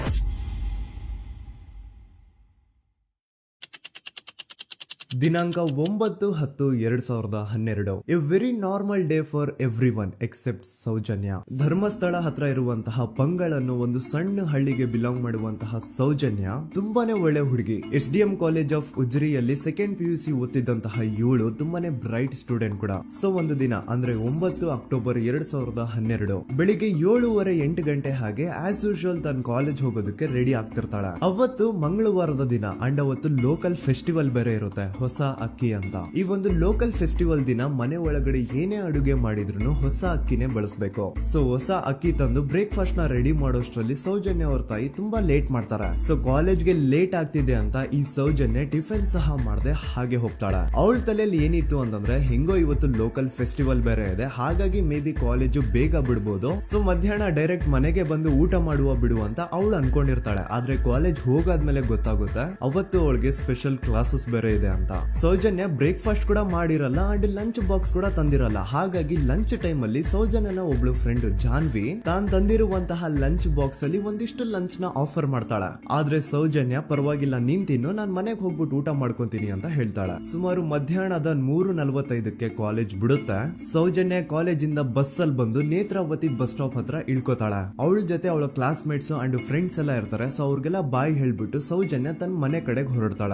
Netravati bus stop ಇಂದ ಸೌಜನ್ಯ ಮನೆಗೆ 20 ಮಿನಿಟ್ಸ್ ನ ವಾಕ್ ಇರುತ್ತೆ. ಮ್ಯಾಕ್ಸ್ ಟು ಮ್ಯಾಕ್ಸ್ 30 ಮಿನಿಟ್ ಹಿಡಿಬಹುದು. ಸೊ ಸೌಜನ್ಯ ನಡ್ಕೊಂಡು ಮನೆ ಕಡೆಗೆ ಹೋಗ್ತಾ ಇರ್ತಾಳೆ. ಒಂದ್ ಸ್ವಲ್ಪ ದೂರದಲ್ಲಿ ಪ್ರಕೃತಿ ಹಾಸ್ಪಿಟಲ್ ಅಂತ ಒಂದಿರುತ್ತೆ. ಅಲ್ಲಿನ ಸೆಕ್ಯೂರಿಟಿ ಗಾರ್ಡ್ ಸೌಜನ್ಯ ನಡ್ಕೊಂಡು ಹೋಗ್ತಾ ಇರೋದನ್ನ ನೋಡ್ತಾನೆ ಕೂಡ. ನಂತರ ಸೌಜನ್ಯ ಒಂದು 10 ನಿಮಿಷ ಹಂಗೆ ಮುಂದೆ ನಡ್ಕೊಂಡು ಹೋಗಾದ್ಮೇಲೆ ಸೌಜನ್ಯಗೆ ತನ್ನ ಮಾವ ಸಿಗ್ತಾರೆ. ಅವರು ಸೌಜನ್ಯನ ನೋಡಿ ಮಾತಾಡಿಸ್ತಾರೆ. ಯಾಕಮ್ಮ ಕಾಲೇಜಿಂದ ಇಷ್ಟು ಲೇಟ್ ಬರ್ತಿದ್ಯಾ ಅಂತ ಕೇಳ್ತಾರೆ. ಆಗ ಸೌಜನ್ಯ ಇಲ್ಲ ಮಾವ, ಕಾಲೇಜಲ್ಲಿ ಸ್ಪೆಷಲ್ ಕ್ಲಾಸ್ ಇತ್ತು ಹಾಗಾಗಿ ಲೇಟ್ ಆಗ್ಬಿಡ್ತು ಅಂತ ಹೇಳಿ ಒಂದೆರಡು ಮಾತಾಡಿಸಿ ನಂತರ ತನ್ನ ಮನೆ ಕಡೆ ತಾನು ಹೊರಡ್ತಾಳ. ಈಗ ಆ ಒಂದು ಪಾಯಿಂಟ್ ಇಂದ ಸೌಜನ್ಯಗೆ ತನ್ನ ಮನೆ ಹೋಗ್ಲಿಕ್ಕೆ 10 ನಿಮಿಷ ಬೇಕು. ಮ್ಯಾಕ್ಸ್ ಟು ಮ್ಯಾಕ್ಸ್ 20 ಮಿನಿಟ್ ಅನ್ಕೊಳ್ಳಿ. 3:45ಕ್ಕೆ ಕಾಲೇಜ್ ಬಿಟ್ರೆ ಅರೌಂಡ್ 4:30ಗೆ ಮನೇಲಿ ಇರ್ಬೇಕಾಗಿದ್ದು ಹುಡುಗಿ 6:30-7 ಗಂಟೆ ಆಗಿದ್ರು ಮನೆಗೆ ಸೇರಿರಲ್ಲ. ಸೊ ಮನೇಲಿ ಸೌಜನ್ಯ ಅವ್ರ ತಾಯಿಗೆ ಟೆನ್ಷನ್ ಸ್ಟಾರ್ಟ್ ಆಗುತ್ತೆ. ಏನಪ್ಪ ಈ ಹುಡುಗಿ ಎಷ್ಟೊತ್ತಾದ್ರೂ ಇನ್ನು ಮನೆಗ್ ಬಂದಿಲ್ವಲ್ಲ ಅಂತ. ಸೊ ಅವ್ರೇನ್ ಮಾಡ್ತಾರೆ, ಸೌಜನ್ಯ ಅವ್ರ ತಂದೆ ಕಾಲ್ ಮಾಡ್ಬಿಟ್ಟು ಹಿಂಗೆ 3:30-4 ಗಂಟೆಗೆ ಕಾಲೇಜಿಂದ ಮನೆಗ್ ಬರ್ತಿದ್ದಿದ್ ನಮ್ ಹುಡುಗಿ ಇವತ್ತು 7 ಗಂಟೆ ಆದ್ರೂ ಇನ್ನು ಮನೆಗ್ ಬಂದಿಲ್ಲ, ನೀವು ಸ್ವಲ್ಪ ಬೇಗ ಮನೆಗ್ ಬಂದು ವಿಚಾರಿಸಿ ಅಂತ ಗಾಬ್ರಿಲಿ ಹೇಳ್ತಾರೆ. ಸರಿ ಅಂತ ಸೌಜನ್ಯ ಅವ್ರ ತಂದೆ ಮನೆಗ್ ಬಂದ್ಬಿಟ್ಟು ಸೌಜನ್ಯನ ಫ್ರೆಂಡ್ಸ್ ಕ್ಲಾಸ್ ಮೇಟ್ಸ್ ಯಾರ್ದೆಲ್ಲ ಅವ್ರ ಹತ್ರ ನಂಬರ್ ಇರುತ್ತೋ ಅವ್ರಿಗೆಲ್ಲ ಕಾಲ್ ಮಾಡ್ಬಿಟ್ಟು ಸೌಜನ್ಯ ಬಗ್ಗೆ ಕೇಳ್ತಾರ. ನಮ್ ಹುಡುಗಿ ಏನಾದ್ರೂ ನಿಮ್ ಮನೆಗ್ ಬಂದಿದ್ದಾಳ ಅಮ್ಮ ಅಂತ. ಆದ್ರೆ ಸೌಜನ್ಯನ ಫ್ರೆಂಡ್ಸ್ ಅಂಡ್ ಕ್ಲಾಸ್ ಮೇಟ್ಸ್ ಎಲ್ಲ ಇಲ್ಲ ಅಂಕಲ್ ನಮ್ ಮನೆಗಂತೂ ಸೌಜನ್ಯ ಏನು ಬಂದಿಲ್ಲ, ಅವಳು ಬಸ್ ಸ್ಟಾಪ್ ಇಂದ ಸೀದಾ ನಿಮ್ ಮನೆ ಕಡೆಗೇನೆ ಹೊರಟ್ಲಲ್ವಾ, ಯಾಕೆ ಇನ್ನೂ ಬಂದಿಲ್ವಾ ಅಂತ ಕೇಳ್ತಾರ. ಆಗ ಸೌಜನ್ಯ ಅವ್ರ ತಂದೆ ಇಲ್ಲಮ್ಮ ಬಂದಿಲ್ಲ ಹಾಗಾಗಿನೇ ಕಾಲ್ ಮಾಡಿರೋದು ಅಂತ ಹೇಳಿ ಕಾಲ್ ಕಟ್ ಮಾಡ್ತಾರ. ದೆನ್ ಸೌಜನ್ಯ ಅವ್ರ ತಂದೆ ಸೌಜನ್ಯ ಅವ್ರ ಮಾವ ಕಾಲ್ ಮಾಡ್ತಾರ. ಅಳಿಯ ಎಲ್ಲಿದ್ಯಾ, ನನ್ ಮಗಳು ಇನ್ನು ಮನೆಗ್ ಬಂದಿಲ್ಲ, ನೀನೇನಾದ್ರೂ ಅವಳನ್ನ ನೋಡ್ದ ಅಂತ ಕೇಳ್ತಾರ. ಆ ಕಡೆಯಿಂದ ಅವರು ಸೌಜನ್ಯನ ಮಾವ ಹೇಳ್ತಾರೆ, ನಾನ್ ನೋಡ್ದೆ 4:15 ಹಾಗೆ ಆ ಹುಡುಗಿ ಕಾಲೇಜಿಂದ ಬರ್ಬೇಕಾದ್ರೆ ನನಗ್ ಕಾಣಿಸಿದ್ಲು, ನಾನ್ ಸ್ವಲ್ಪ ಮಾತಾಡ್ದೆ ಅವಳ ಹತ್ರ, ಅದಾದ್ಮೇಲೆ ಅವಳು ಮನೆ ಕಡೆ ಹೋದ್ಲಲ್ಲ, ಯಾಕೆ ಇನ್ನೂ ಬಂದಿಲ್ವಾ ಅಂತ ಅವರೇ ಉಲ್ಟಾ ಕ್ವಶನ್ ಕೇಳ್ತಾರ. ಈ ಕಡೆ ಸೌಜನ್ಯ ಅವ್ರ ತಂದೆ ಇಲ್ಲ 7 ಗಂಟೆ ಆದ್ರೂ ಮಗು ಇನ್ನು ಮನೆಗ್ ಬಂದಿಲ್ಲ, ನಮ್ಗೆ ಯಾಕೋ ತುಂಬಾ ಗಾಬರಿ ಆಗ್ತಿದೆ, ನೀನೊಂದ್ ಕೆಲ್ಸ ಮಾಡು ನಮ್ಮವ್ರನ್ನೆಲ್ಲ ಸೇರ್ಸು ಎಲ್ರೂ ಸೇರಿ ಹುಡುಕುವ ಅವಳನ್ನ ಅಂತ ಸುಮಾರು ರಾತ್ರಿ 7 ಗಂಟೆಯಿಂದ ಹಿಡಿದು 11 ಗಂಟೆವರೆಗೂ ಸೌಜನ್ಯನ ಮನೆಯವರು ಅಂಡ್ ಊರಿನ ಜನ 200-300 ಜನ ಸೇರ್ಕೊಂಡು ಸೌಜನ್ಯನ ಹುಡುಕ್ತಾರೆ. ಆದ್ರೆ ಸೌಜನ್ಯನ ಒಂದು ಸುಳಿವು ಸಿಗಲ್ಲ. ಸೊ ಕೊನೆಗೆ ಸಹಾಯ ಕೇಳ್ತಾ ರಾತ್ರಿ 11 ಗಂಟೆ ಹಾಗೆ ಸೌಜನ್ಯನ ತಂದೆ ತಾಯಿ ಅಂಡ್ ಊರಿನ ಜನ ಎಲ್ಲ ಬೆಳ್ತಂಗಡಿ ಪೊಲೀಸ್ ಸ್ಟೇಷನ್ ಹತ್ರ ಹೋಗ್ತಾರ. ಅಲ್ಲಿ ಪೊಲೀಸ್ ಅವ್ರ ಹತ್ರ ಕಾಲೇಜ್ ಹೋಗಿದ್ ನಮ್ ಹುಡುಗಿ ಇಷ್ಟೊತ್ತಾದ್ರೂ ಇನ್ನು ಮನೆಗ್ ಬಂದಿಲ್ಲ, ಎಷ್ಟು ಹುಡುಕಿದ್ರು ಸಿಗ್ತಾ ಇಲ್ಲ, ಸೊ ಪ್ಲೀಸ್ ಒಂದು ಮಿಸ್ಸಿಂಗ್ ರಿಪೋರ್ಟ್ ನ ಫೈಲ್ ಮಾಡಿ ನಮ್ ಹುಡುಗಿನ ಹುಡುಕೊಡಿ ಅಂತ ಕೇಳ್ಕೊತಾರ. ಆದ್ರೆ ಪೊಲೀಸ್ ಅವರು ಒಪ್ಪಲ್ಲ. ಇಲ್ಲ ಯಾವುದೇ ಪರ್ಸನ್ ಮಿಸ್ಸಿಂಗ್ ಆದ್ರೆ ಆಫ್ಟರ್ 24 ಅವರ್ಸ್ ಆದ್ಮೇಲೆನೆ ರಿಪೋರ್ಟ್ ಫೈಲ್ ಮಾಡಕ್ಕಾಗೋದು. ಸೊ ನೀವ್ ಒಂದ್ ಕೆಲ್ಸ ಮಾಡಿ, ಈಗ ಮನೆಗ್ ಹೋಗಿ ನಾಳೆ ಬೆಳಿಗ್ಗೆವರೆಗೂ ನೋಡಿ, ನಾಳೆ ಬೆಳಿಗ್ಗೆವರೆಗೂ ನಿಮ್ ಮಗಳು ನಿಮ್ ಮನೆಗ್ ಬಂದಿಲ್ಲ ಅಂತಂದ್ರೆ ಆಗ ಬಂದ್ಬಿಟ್ಟು ಮಿಸ್ಸಿಂಗ್ ರಿಪೋರ್ಟ್ ನ ಫೈಲ್ ಮಾಡಿಸಿ ಅಂತ ಹೇಳಿ ಕಳಿಸ್ತಾರ. ಆಗ ಆಲ್ಮೋಸ್ಟ್ ಮಿಡ್ ನೈಟ್ ಆಗಿರೋದ್ರಿಂದ ಅಂಡ್ ಮಳೆ ಬೇರೆ ತುಂಬಾ ಜೋರಾಗಿ ಬರ್ತಾ ಇರುತ್ತೆ. ಸೊ ಈ ಸಿಚುವೇಶನ್ ಅಲ್ಲಿ ಸೌಜನ್ಯನ ಹುಡುಕ್ಲಿಕ್ಕೆ ಆಗಲ್ಲ. ನಾಳೆ ಬೆಳಿಗ್ಗೆ ಸೇರ್ಕೊಂಡು ಅಗೇನ್ ಎಲ್ರು ಸೌಜನ್ಯನ ಹುಡುಕುವ ಅಂತ ಸೌಜನ್ಯನ ಮನೆಯವರು ಅಂಡ್ ಊರಿನ ಜನ ಎಲ್ರು ತಮ್ಮ ಮನೆಗೆ ಹೋಗ್ಬಿಡ್ತಾರ. ನೆಕ್ಸ್ಟ್ ದಿನ ಅಂದ್ರೆ 10 ಅಕ್ಟೋಬರ್ 2012 ಬುಧವಾರದ ದಿನ ಬೆಳಿಗ್ಗೆ 10 ಗಂಟೆ ಹಾಗೆ ಸೌಜನ್ಯನ ಮನೆಯವರು ಅಂಡ್ ಊರಿನ 200-300 ಜನ ಸೇರ್ಕೊಂಡು ಅಗೇನ್ ಸೌಜನ್ಯಗೋಸ್ಕರ ಹುಡುಕಾಟ ಸ್ಟಾರ್ಟ್ ಮಾಡ್ತಾರ. ಹುಡುಕಾಟ ಪ್ರಾರಂಭಿಸಿದ್ದು ವಿತಿನ್ 2 ಅವರ್ಸ್ ಒಳಗಡೆನೆ ಸೌಜನ್ಯ ಸಿಗ್ತಾಳೆ. ಆದ್ರೆ ಶವ ಆಗಿ ಆ 200-300 ಊರಿನ ಜನ ಎಲ್ಲ ಸೇರ್ಕೊಂಡು ಏನ್ ಸೌಜನ್ಯನ ಹುಡುಕ್ತಾ ಇದ್ರು ಅದರಲ್ಲಿ ಯಾರೋ ಒಬ್ರಿಗೆ ಸೌಜನ್ಯನ ಮನೆಯಿಂದ ಕೇವಲ 10 ನಿಮಿಷ ದೂರದಲ್ಲಿರುವಂತಹ ಒಂದು ಹಳ್ಳನ ದಡದಲ್ಲಿ ಸೌಜನ್ಯನ ಮೃತದೇಹ ಸಿಗುತ್ತಾ. ಈಗ ಸತ್ತಿರುವಂತಹ ಸೌಜನ್ಯನ ಡೆಡ್ ಬಾಡಿ ಯಾವ ಒಂದು ಕಂಡೀಷನ್ ಅಲ್ಲಿ ಇತ್ತು ಅಂತ ಹೇಳ್ತೀನಿ, ಸ್ವಲ್ಪ ಗಮನ ಇಟ್ಟು ಕೇಳಿಸ್ಕೊಳ್ಳಿ. ಅವಳ ಕೈಗಳನ್ನ ಅವಳದೇ ದುಪಟ್ಟ ಅಂಡ್ ID ಕಾರ್ಡ್ ಇಂದ ಮರಕ್ಕೆ ಕಟ್ಟಿರ್ತಾರೆ. ಅವಳ ಬಾಡಿ ಎಲ್ಲ ನೇಕೆಡ್ ಇರುತ್ತೆ, ಮೈ ಮೇಲೆ ಸರಿಯಾದ ಬಟ್ಟೆ ಇರಲ್ಲ, ಮೈ ಮೇಲೆ ಮಲ್ಟಿಪಲ್ ಕಟ್ ಮಾರ್ಕ್ಸ್ ಇರುತ್ತೆ, ತುಂಬಾ ಜೋರಾಗಿ ಹೊಡೆದಿರುವಂತಹ ಗಾಯಗಳು ಮೈ ಮೇಲೆ ಎದ್ದು ಕಾಣಿಸ್ತಿರ್ತವೆ. ಅವಳ ರಿಪ್ಸ್ ಎದೆ ಭಾಗದ ಮೂಳೆಗಳೆಲ್ಲ ಮುರಿದು ಹೋಗ್ಬಿಟ್ಟಿರ್ತವೆ. And most brutal part is ಅವಳ ಯೋನಿ, ಅವಳ ಏನಿತ್ತು ಅದ್ರ ಒಳಗಡೆ 6 ಇಂಚ್ ಮಣ್ಣು ತುಂಬಿರ್ತಾರೆ. ಆ ಬಾಡಿ ಕಂಡೀಷನ್ ನ ನೋಡಿದಾದ್ಮೇಲೆ ಒಂದಂತೂ ತುಂಬಾ ಕ್ಲಿಯರ್ ಆಗಿ ಅರ್ಥ ಆಗುತ್ತೆ, ಅವಳನ್ನ ಯಾರೋ ತುಂಬಾ ಫೋರ್ಸ್ಫುಲಿ ಮಾಡಿ ನಂತರ ನಿರ್ದಯವಾಗಿ ಸಾಯಿಸಿದ್ದಾರೆ ಅಂತ. ಇಲ್ಲಿ ಕ್ರಿಮಿನಲ್ಸ್ ನ ಬುದ್ಧಿವಂತಿಕೆ ನೋಡಿ ಪೊಲೀಸ್ ಅವ್ರಿಗೆ ಏನೂ ಸುಳಿವು ಸಿಗ್ಬಾರ್ದು ಅಂತ ಅವಳ ಯೋನಿ ಒಳಗಡೆ 6 ಇಂಚ್ ಅಷ್ಟು ಮಣ್ಣು ತುಂಬ ಹೋಗಿರ್ತಾರೆ. ಸೊ ದೆನ್ ಪೊಲೀಸ್ ಅವ್ರಿಗೆ ವಿಷಯ ಗೊತ್ತಾಗುತ್ತೆ. ಅವರು ಸ್ಪಾಟ್ ಗೆ ಬಂದು ಸೌಜನ್ಯನ ಬಾಡಿನ ರಿಕವರ್ ಮಾಡಿ ಆ ಒಂದು ಸ್ಪಾಟ್ ನ ಕಂಪ್ಲೀಟ್ ಸೀಸ್ ಮಾಡ್ತಾರೆ. ಒಬ್ಳು ಸಾಮಾನ್ಯ ಮಿಡಲ್ ಕ್ಲಾಸ್ ಹುಡುಗಿ, ಒಬ್ಳು ವೆರಿ ಬ್ರೈಟ್ ಸ್ಟೂಡೆಂಟ್ ನ ಈ ಮಟ್ಟಿಗೆ ಇಷ್ಟು ನಿರ್ದಯವಾಗಿ ಸಾಯಿಸಿರೋದು ಯಾರು? ಇನ್ ಕೇಸ್ ಏನಾದ್ರೂ ಈ ಕ್ರೈಮ್ ಮಾಡಿದವನು ಸಿಕ್ಕಿ ಬಿದ್ರೆ ಅವನ್ನ ಸುಮ್ನೆ ಬಿಡಬಾರ್ದು ಅಂತ ಜನ ಆಕ್ರೋಶ ವ್ಯಕ್ತಪಡಿಸ್ತಾರೆ. ಅಂಡ್ ಗೆಸ್ ವಾಟ್, ನಮ್ ಪೊಲೀಸ್ ಅವರು ಇಷ್ಟೊಂದು ಫಾಸ್ಟ್ ಆಗಿ ಇನ್ವೆಸ್ಟಿಗೇಷನ್ ಕಂಪ್ಲೀಟ್ ಮಾಡ್ತಾರೆ ಅಂತ ನಾನಂತೂ ಎಕ್ಸ್ಪೆಕ್ಟ್ ಮಾಡಿರ್ಲಿಲ್ಲ. ಅಂಡ್ ಈವನ್ ಈ ಒಂದು ವಿಷಯದಿಂದ ಊರಿನ ಜನನು ಶಾಕ್ ಆಗ್ತಾರೆ. ಸೌಜನ್ಯ ಬಾಡಿ ಸಿಕ್ಕಿದ್ದ ನೆಕ್ಸ್ಟ್ ದಿನ ಅಂದ್ರೆ 11 ಅಕ್ಟೋಬರ್ 2012 ಸಂಜೆ 5 ಗಂಟೆ ಹಾಗೆ ಯಾರು ಸೌಜನ್ಯನ ಮರ್ಡರ್ ಮಾಡಿದ್ನೋ ಆ ಕ್ರಿಮಿನಲ್ ಕೂಡ ಸಿಕ್ಕಿ ಬೀಳ್ತಾನೆ. ಈಗ ನೀವು ಥಿಂಕ್ ಮಾಡ್ಬೋದು, ಸೌಜನ್ಯನ ಯಾರು ಮರ್ಡರ್ ಮಾಡಿದ್ರು ಅಂಡ್ ಯಾರ ಕ್ರೈಮ್ ನ ಮಾಡಿದ್ರು ಅವನು ನೆಕ್ಸ್ಟ್ ದಿನಾನೇ ಸಿಕ್ಕಿ ಬಿದ್ದ. ಹಾಗಿದ್ರೆ ಈ ಕೇಸ್ ಯಾವಾಗ್ಲೂ ಕ್ಲೋಸ್ ಆಗ್ಬಿಡ್ಬೇಕಿತ್ತು. ಆದ್ರೂ ಸ್ಟಿಲ್ ಇವತ್ತಿನ ದಿನವರೆಗೂ ಯಾಕೆ ಈ ಕೇಸ್ ಪದೇ ಪದೇ ನ್ಯೂಸ್ ಅಲ್ಲಿ ಬರುತ್ತೆ ಅಂದ್ರೆ, ನಮ್ ದೂತ ಸಭೆಯ ಪ್ರಜೆಗಳೇ ರೆಡಿ ಆಗಿ, ಆರೋಪಿ ಸಿಕ್ಕಾದ್ಮೇಲೆ ಈ ಕೇಸು ಕ್ಲೋಸ್ ಆಗಿಲ್ಲ. ಆಕ್ಚುಲಿ ಈ ಕೇಸು ಓಪನ್ ಆಗಿದ್ದೆ ಈಗಳ ತೆಗೆದು ಅವನ್ನ ಅವಾಚ್ಯ ಶಬ್ದಗಳಿಂದ ಬೈದು ಅವನ್ನ ಹೊಡೆದು ಅಷ್ಟೇ ಸಾಲದೆ ಆ 5 ಜನ ಸಂತೋಷ್ ರಾವ್ನ ಪೊಲೀಸ್ ಸ್ಟೇಷನ್ ಗೆ ಎಳ್ಕೊಂಡ್ ಬಂದು ಇವನು ನಾವು ಬಾಹುಬಲಿ ಬೆಟ್ಟಕ್ಕೆ ಅಂತ ಹೋಗಿದ್ರೆ ಅಲ್ಲಿ ನಮ್ಮ ಮೇಲೆ ಅಟ್ಯಾಕ್ ಮಾಡ್ದ,